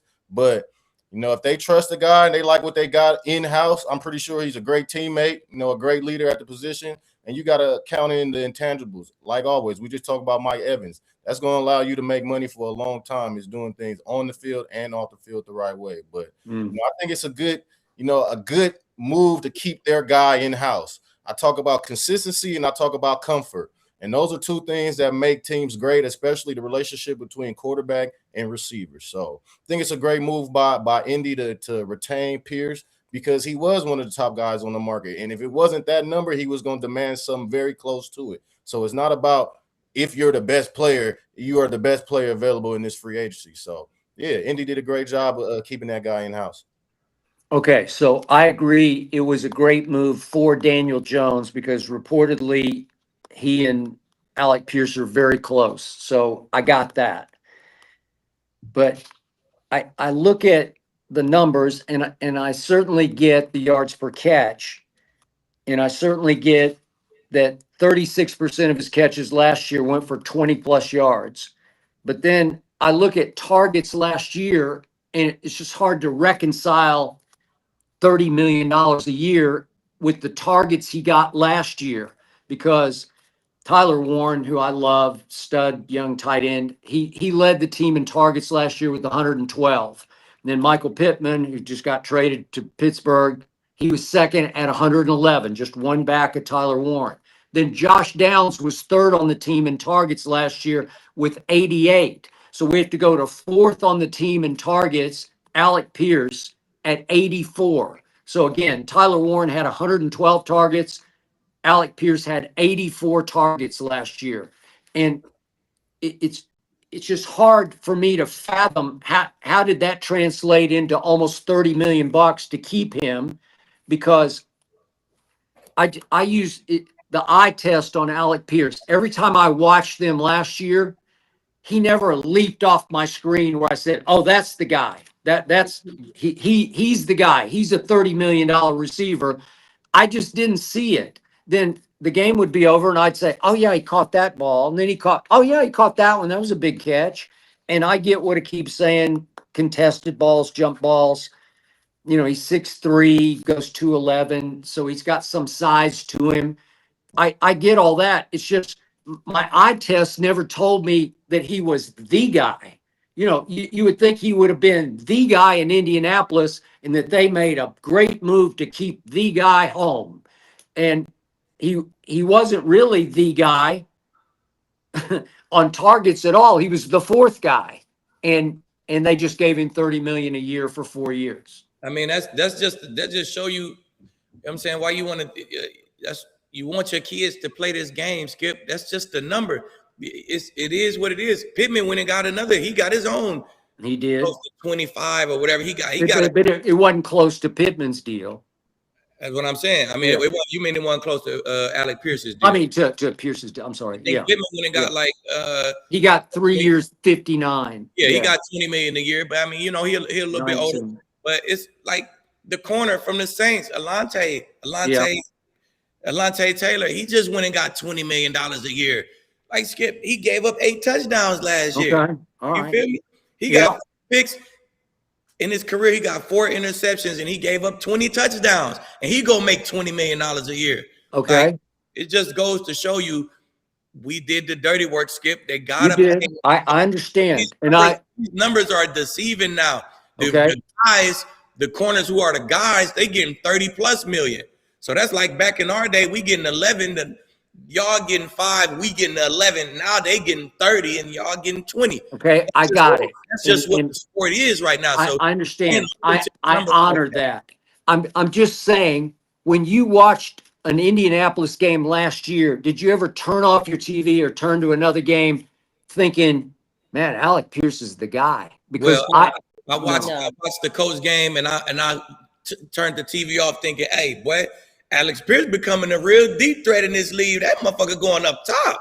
And it's contested, it's running by guys, it's deep digs, it's 3rd and 15. Them the downs that he's looking for Pierce. You know what I'm saying? So he definitely caught my eye. I don't know if he caught yours. You said he didn't catch yours. He definitely caught my eye last season when they was on that 8-2 run. He caught my eye, man. I gained a lot of respect for him. We're going to see, because now he's going to be getting them #1 targets. And he's going to be that #1 receiver, and everybody's attention going to be on him.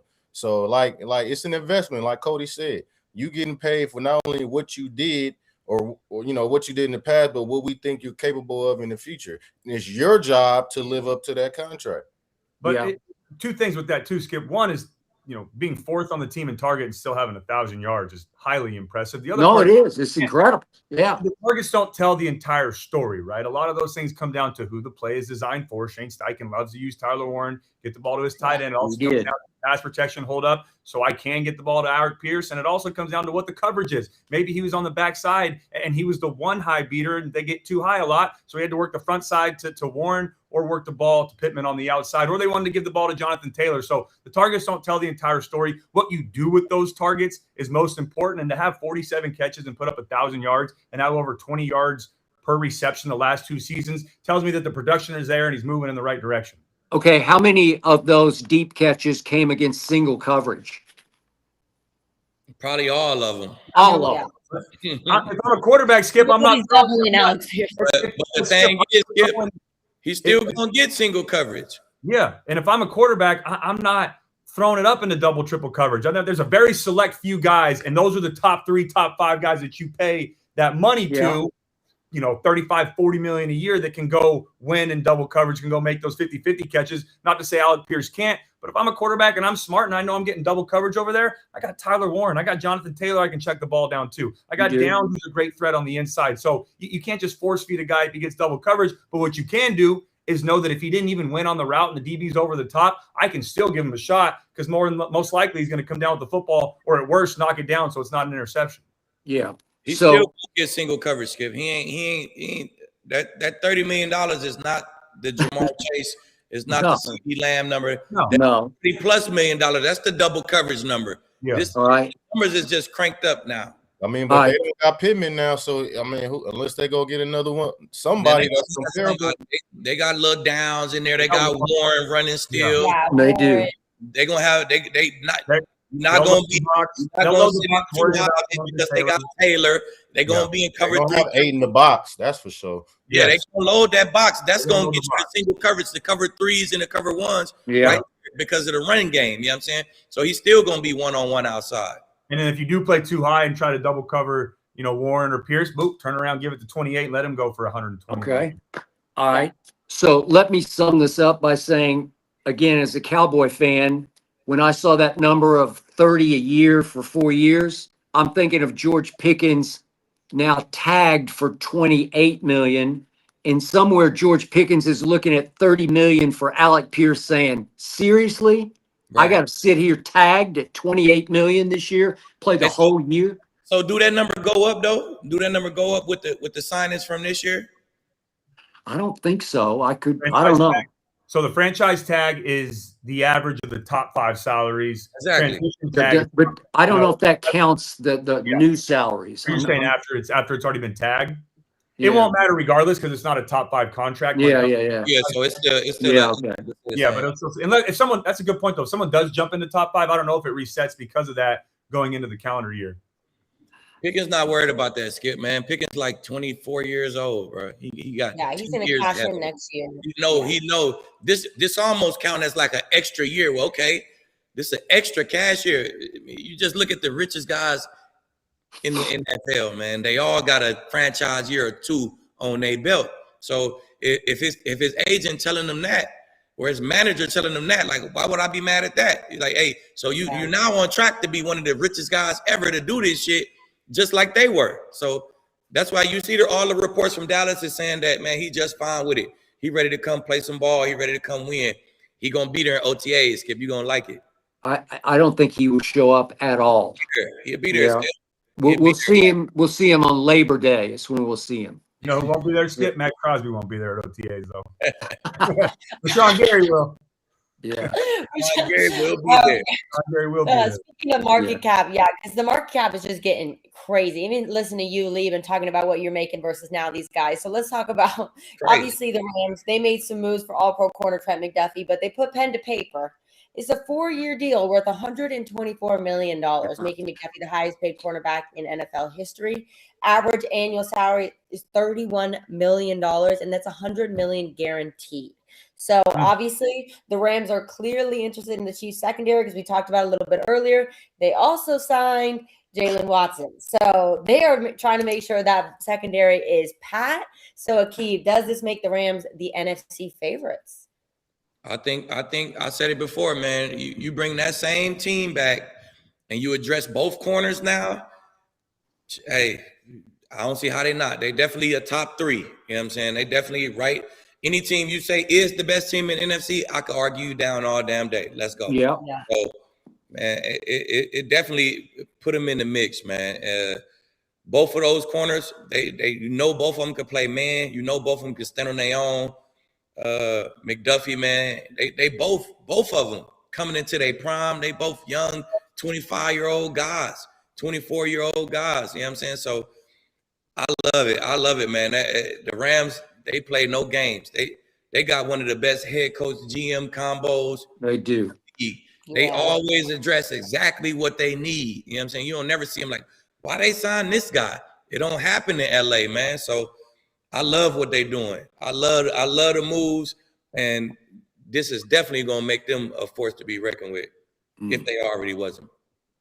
Man, I think that NFC, it's just so hard to tell, man. Like that NFC, at least offensively, they be doing numbers, and it was really competitive. Like Carolina beat the Rams, the Bears gave them a close game. Still got Seattle, the Niners, the Vikings coming up too. And then the Falcons gave them that work at the end of the season. So it's very competitive. I think it definitely puts them in a better position, but I still don't say it gives them the favorites to win the NFC, man. It's just very competitive, and it's hard to pick one team. So I really couldn't give you that one team that's going to win it. But I think it's just like 4 or 5 teams that could take it, and I'm not sure which one of those teams can take it, but it makes them better. It makes them better overall. I think Forbes was struggling a little bit last year, so now they got Watson in there, McDuffie on the other side, gives them a great tandem, but we'll see how they put them pieces together and work overall and how they use those pieces, but I can't say that they're the favorite in the NFC.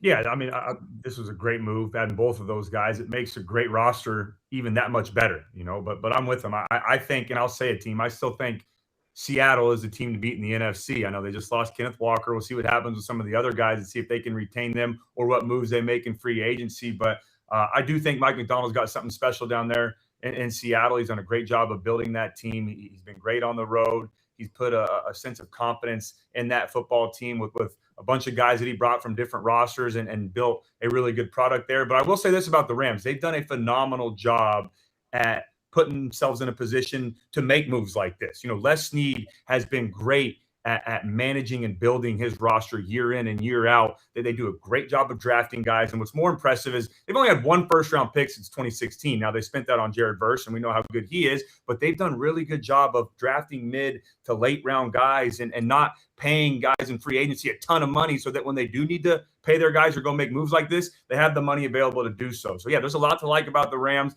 Les Snead has built a roster that's can win right now, but also has an opportunity to have a lot of longevity and be good in the future when the time comes to move on from Stafford and pay some other guys. But yeah, I don't think they jump to that number 1 spot. I'm still going to go with Seattle, but the Rams are definitely going in the right direction.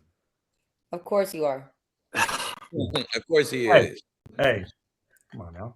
Hey, The Seattle better get to signing somebody. That's what they better do. They will. They got money. Hey, let's not sleep on the team that was in the NFC Championship 2 years ago with a healthy Jalen Daniels. We can't sleep on the Commanders, man. They come back with that healthy quarterback. Oh, people in their ass.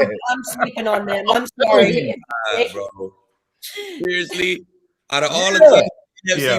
you gonna say we can't sleep on the Commanders, They bro? sleep on them. I'm gonna take They a were nap just on in the NFC Championship 2 years ago, man. I know they, had some injuries, but they main guys, that quarterback. yeah. So TJ, to your point, I'm glad you brought that up because I thought today that the most noise would be made by the Commanders because they had huge cap. It was like 90 million in cap to spend. And maybe I missed it, but did they do anything today? Because I haven't seen a thing. Me neither. Nah, Yeah. man. I ain't- Broncos signed Dobbins. Oh, Yeah. Okay. Okay. Wait Yeah. to play So- him in the second half of the season. You start week 8. yeah. We gonna start you week 10, brother. You just go through workouts and conditioning to week 10. Yeah. You know what I'm saying? Yeah. So to Aqib's point, give me Les Snead, give me Sean McVay, and give me the Rams to be the favorite next year because Aqib called it, I don't know, a third into the season on this show. He sat right there in our studio and said the Rams corners are trash, and they are trash. And they were until now. And to go get both of Kansas City's starters is just blowing me away because Trent McDuffie, you could make a case he was the best corner in football last year, and they gave him his money because he deserved his money. And Jalen Watson is really, really good. And in tandem, it'd be like Aqib, like you and Chris Harris, if you both went somewhere after you won the chip and you just turn somebody around. And I don't know how you could address your weakness any better than Les Snead just addressed his weakness and fixed it. So I say good luck to Seattle next year. I say good luck to Sam Darnold next year because he's going to see a whole different look than he saw before. I mean, it's 3 interceptions between both them corners last year.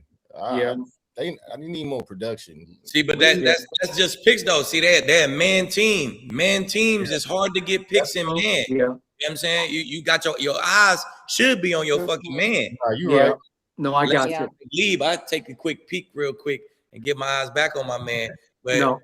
You shouldn't get a lot of picks in man coverage. Your eyes should be on your man, and they're predominantly man coverage team, so their picks are going to be lower. Yeah. Hey, Kinsey, I gotta walk over here just for a second because Hazel's got to pee and I got to let her out. Is that okay? She's barking at me because she's got to pee. I'll be right back. We'll miss you, Skip, but we'll keep it going. He had asked the teacher.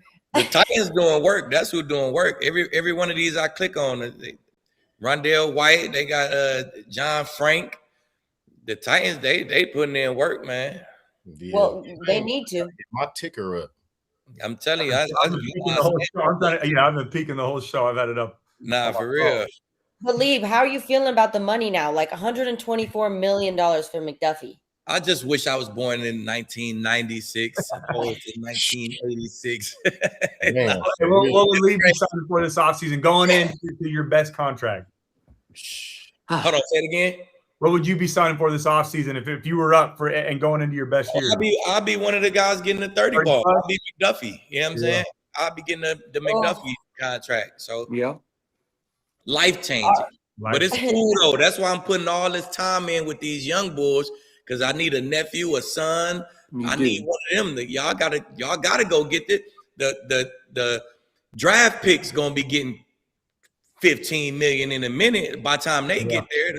Yeah. It's the best sport in the world, man. They going crazy on TV. The TV contracts all the way cranked up. Hey, man, y'all boys get your paper, man. I love to see it. Yeah. I agree. Well, Oh, go ahead, Kinsey. Now that we have Skip back, I think we got to talk about your Cowboys, right? Okay. We got you back. You got your Cowboys hat on. Okay, so the Cowboys, this is your golden boy, right? They placed the second round tender on kicker Brandon Aubrey. That means that if a team wants to sign him, they must offer him a contract, and the Cowboys choose not to match that deal.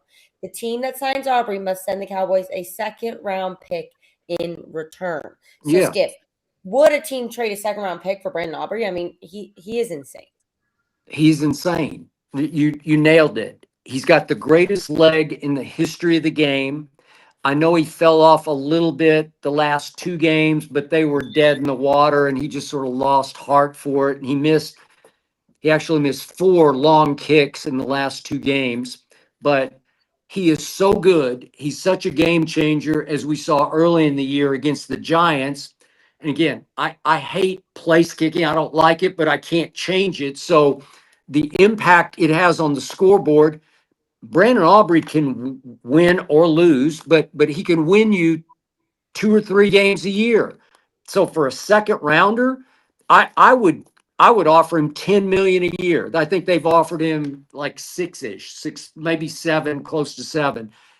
Somebody should just swoop in and say, yeah, I'll give you a second rounder and I'll give him 10 million, because he could change your life. He could be the difference in missing the playoffs, making the playoffs, or getting to the Super Bowl or not getting to the Super Bowl, because he is that good. And before long, he's going to have a 70-yard field goal because he's Thunderfoot. I've never seen anything like it before. Now, So I definitely think somebody will come in and give him a second round pick though. But I think once I don't think they'll give him $10 million. I think they'll be the same as the Cowboys. Like, we'll offer you this, and if we got to give a second round pick for it, we'll do it. But the Cowboys just, if it's 7 million or 7.5 or 8 million, the Cowboys just gonna match it and keep their guy. So I don't think he go nowhere. You know what I'm saying? I think Jerry's just doing what he do. Like, if somebody, you could play under this tender, you could take the deal we gave you, or somebody try to come get you, we're not gonna let you go. You know what I'm saying? Simple as that. So if somebody did come offer him $10 million, I think he might walk. The Cowboys might take that, because I mean, you is a kicker. I mean, you is a kicker, you know. So I'll take a second round pick. You give me a second round pick, and I got to give you my kicker. So shit, we had you last year and we didn't do nothing. So I mean, it wasn't like he automatically translates into wins. He may win you a game or 2, but you know, shit. Yeah, I'm not trading a second round pick or giving a kicker $10 million.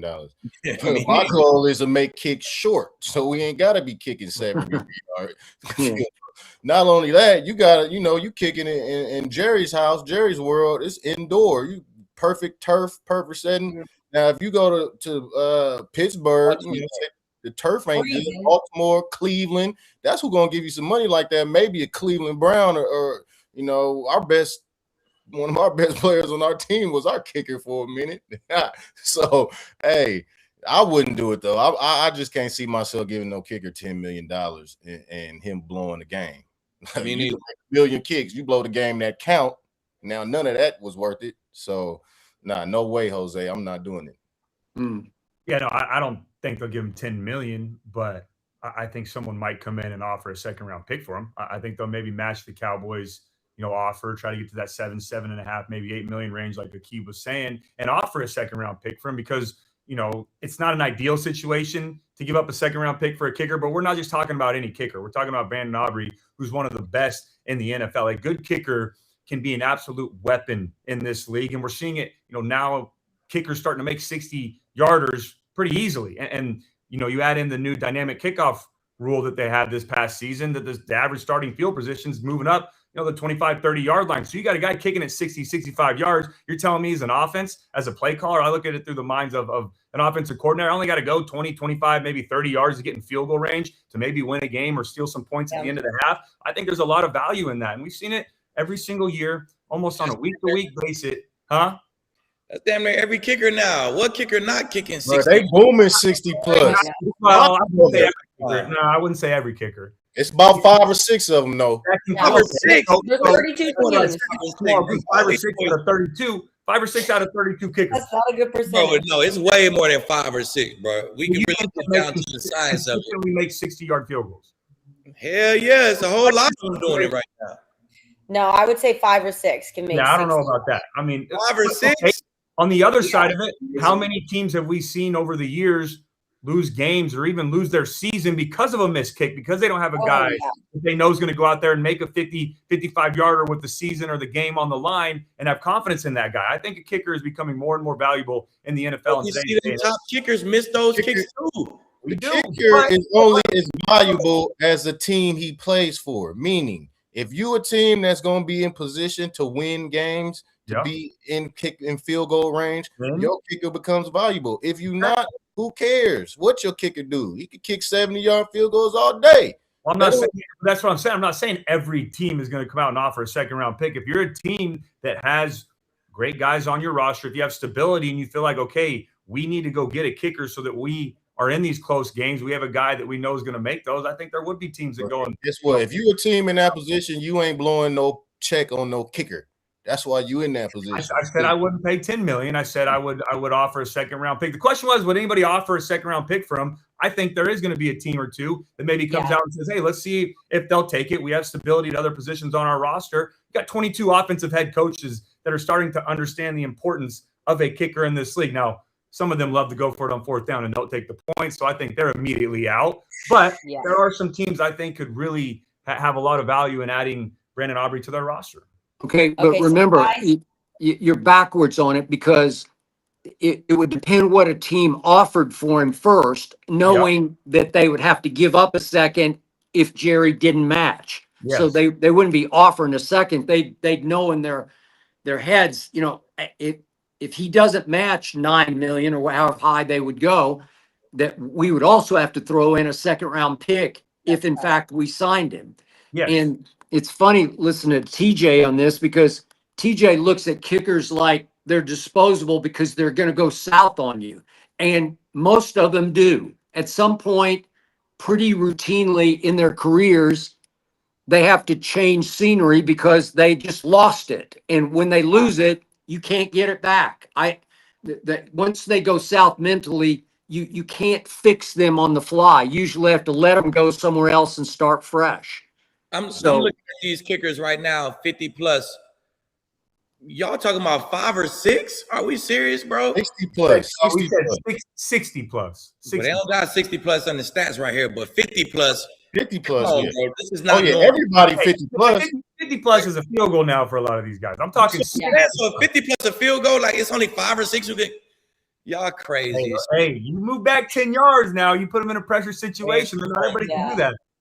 No, look, it's not a field goal. I get that. Look, I'm joking. Obviously, 50 yards, there's an advantage having a kicker that can consistently make from 50 plus. But now we get in the 60 plus range. That's where that $8 million, being okay with giving up a second-round pick comes into play, especially for these teams that are close.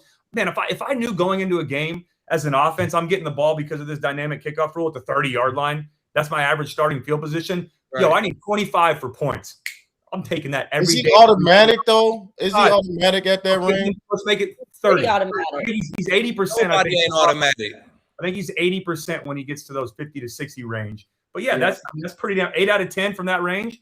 Yeah, I want to see him in the playoffs. Yeah, in the playoffs. 8 out of 10. None of them was pressure situations because the Cowboys wasn't in a lot of pressure situations. Hey, it was against the Giants, though. They had a pressure situation against the Giants. Okay, sorry to interrupt, guys. I got some news for Skip. I want to deliver some news to Skip. So Cowboys just signed safety Jalen Thompson. He's the Cardinal safety to a 3-year, $36 million deal. The man is 27 years old, had 8 interceptions between 21 and 23, but hasn't had one since. Oh, Lord. So, Skip, it's been 2 years since he had an interception, and this is your new guy. How are you feeling? What's your thoughts? I'm just feeling flat. I'm feeling like the first day was a bust. I'm feeling like I told you at the top of the show, I always wait for Christmas morning as the free agency period opens with the legal tampering, and Jerry always gives me underwear and socks. So I feel like I got underwear and socks today. A tie. Look, Some Jalen Thompson, he's a former 5th round pick. To me, he's just a guy. I think he's decent. I did like it that Arizona came into Dallas on that Monday night game and held our offense to 10 total points. We scored 1 defensive touchdown. We lost 27-17. And he did a couple things in that game that I liked, but I like Donovan Wilson, and now he's out there on the market, and I assume we're going to lose him. But I've always liked him as a blitzer, run stuffer, hitter. Do they play great pass coverage? No, but Malik Hooker, they just restructured his deal, so I assume they're going to keep him. So I don't know. Is Jalen Thompson going to change my life next year? No, he's not. So it's more of same for the Dallas Cowboys, who I remind you went 7-9-1 last year. Yeah, I'm kind of with you on that one, Skip. He a good player, man. He's a starter. I think he is a solid starter in the league. But for the $12 million a year, I just feel like they could have just went and did a little bit more. Maybe that number is a low number right now because we just talked about how cranked up the numbers are right now. So I don't know, man. It's kind of high in my opinion for just a starter. You know what I'm saying? He's not bad. PFF scores. He green. He in the green PFF for the last 4 or 5 years. Yeah. So I think that showed me that you're a legit starter in the league. Yeah, So I understand. They need a legit starter, man, and I don't know if they want to bring back the safeties that they had on their roster. So it's solid, man. It's solid. I'm just with you on that, Skip. I thought they would do a little bit more. Yeah. He's no TJ Ward, right? He ain't no bug. Yeah. It's funny because when I did get that last op in Arizona, it was because he got hurt. And then Is that right? That's funny. Me in there for a couple of weeks. Of course, they should have retained me, but he got healthy into my show. But I think it's a even play. Like you had Wilson, I think they the same caliber, good players, starters in this league. But I just swap one out for the other, maybe for preference. Now I think Thompson is more closer to a coverage safety. Yeah, Wilson, he a more downhill field the lane. That's true. Safety. So I think that was a preference decision. Maybe they wanted to get better in coverage on that end. They got Hooker who plays, deep. Maybe they wanted a man coverage guy to come up. Exactly. And you look at the Eagles. You look at the Eagles defense, bro. They do ask their safeties to cover. Yeah. So maybe that's exactly what it is. They want a guy who could play a little bit of man because he's gonna have to cover. So he definitely gonna have to cover. Yeah. He gave up 2 touchdowns this year, 2 touchdowns the season before. He ain't got no picks. He a willing tackler. He a willing. He's not the biggest guy, but he'll throw his head in there. And that's why he had a few injuries. This sounds like someone that Christian Parker probably wanted coming in as a defensive coordinator, saying, "Hey, this guy can fit our scheme." Yeah, I mean, he's a 60 to 70. I think he had 79 tackles a couple seasons. Had 4 picks one year, 3 picks another year. So he can do both. But this sounds like to me a guy that they wanted to go get to fit in this scheme. And for reference, Aqib, the highest paid safety right now is Kyle Hamilton. He's getting 25 a year, so he's half of that. So I think that's a decent. That was my whole damn contract. Money's changing. I think it's decent. I don't, obviously they're not paying him top end high safety money, but they're bringing in a guy that's had production in the league that they think can help this defense and help their first year defensive coordinator Christian Parker. Yeah. With you though, Skip, I'm waiting for the Broncos to we said we was gonna be hella aggressive and shit. I feel like I woke up and got tools too. A hammer. You got tools. You got nothing. Yeah. Like shit. Socks and underwear all around for the arena. Yeah. Well, you got Bo Nix, so you're good, right? Doesn't matter after that. You got Dak. You know hey, but look, Skip, this is gonna help you guys in pass defense, right? No, I understand. It may not be the big, Kyle Hamilton or I understand. Green Bay, but it's gonna make your defense a little bit more solid, less vulnerable, and hopefully with that coverage, it allows that D-line to get to the quarterback. Yeah. One thing I do like about Jalen Thompson, he is straight out of Compton, so that always scores points with me when you're like him from the hood. You like him from the trenches, huh? Scared. A real one. Skip like the real one. I like the real one. All right, guys. Well, you guys are getting socks and underwear. I got Mike Evans, so I don't mean to brag, but you're good. I'm good. I'm waking up good. I think they're gonna make more moves too. We got one more topic to cover, so I want to get this one in. Okay, so the Chargers are bringing back edge rusher Khalil Mack with a 1-year deal. It's going to be $18 million this season. The former Defensive Player of the Year just had 5.5 sacks last season. So, but he's only started 11 games. So this was his lowest sack total since his rookie year, but obviously didn't have the game. So Skip, was bringing back Mack a good move for the Chargers? I think it was. He's 35 and he was hurt last year. He had that dislocated elbow that really hampered him the whole year, I felt like. And they actually raised him. So he got 1 year 16 last year, and now he goes 1 year 18. You don't talk about having that dog in you. He always has had, and I think he will have. And I like this for Jim Harbaugh. I just think he's a guy you can go to, so to speak, war with. And I think he can give him one more big good year if he can stay healthy, and I assume he will for his sake. And so I thought it was a very good move. I think 18 a year is reasonable outlay for what Khalil Mack can give you, because I think he can give you at least what Rashawn Gary's going to give the Dallas Cowboys. He'll give you at least that. Yeah.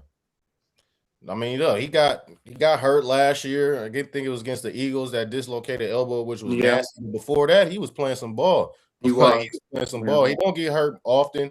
So, I think he'll be healthy next year. And some of, 18 is, like you said, it's reasonable. The top guys making 40 plus, come in, give you 8 to 9 sacks, he will. He had 4 forced fumbles last year, and 11 quarterback hits. We talk about tackle for losses. He had 6 of those. So he's going to be able to be formidable against the run, which we all know it starts with the run. Then you get to passing situations.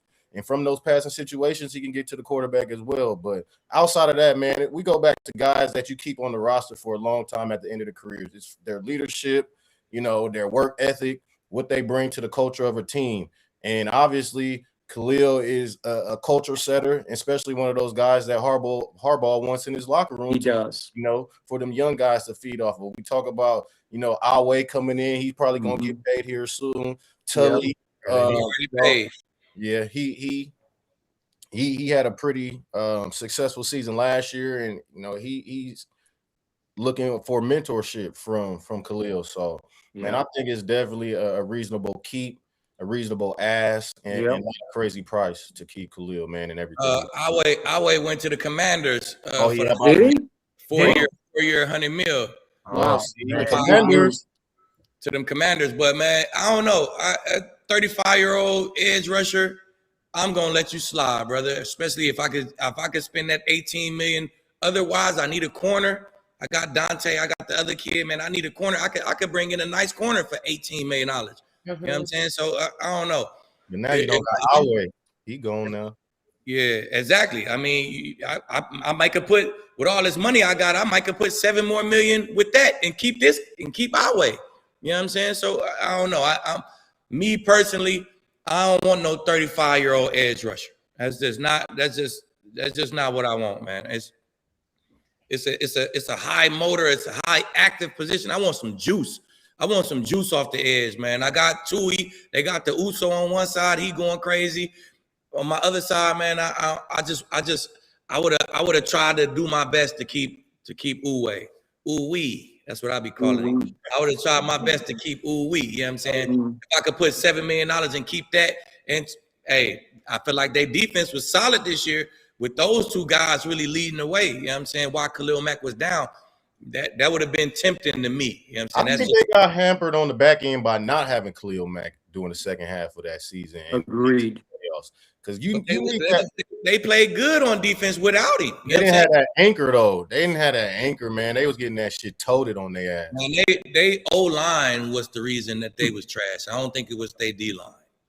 Our defense play well. Hey, I'm glad you brought up Tuli Tuipulotu too. That's my guy from SC. He's cold. Like that. He's a damn good football player. And I agree. I was hoping that they were going to keep Oweh opposite of Khalil Mack after I saw this deal get done. But I'm opposite from Aqib. I like it. I think keeping Khalil Mack in the building is always a good move. I know he's 35 years old and he's not still in his prime. And then the numbers weren't great the last 2 seasons. But in 2023, he had 17 sacks, which is 4th in the NFL. So I still think there's enough left in the tank for him to be a key part of this defense. And last year he played, when he was healthy, a big role for this defense. And they were 5th in total defense. They were 9th in scoring defense. But now you lose Jesse Minter, who was your defensive coordinator, to the Ravens, which means it's so important to keep continuity and stability with the players that were on that defense, since you're going to have a new DC. And what better player to keep than a veteran presence like Khalil Mack, who's a leader not only in the locker room but on the field as well. So I like this move. On top of that, at $18 million, that's 19th amongst edge rushers when we're talking about APY, annual salary. So I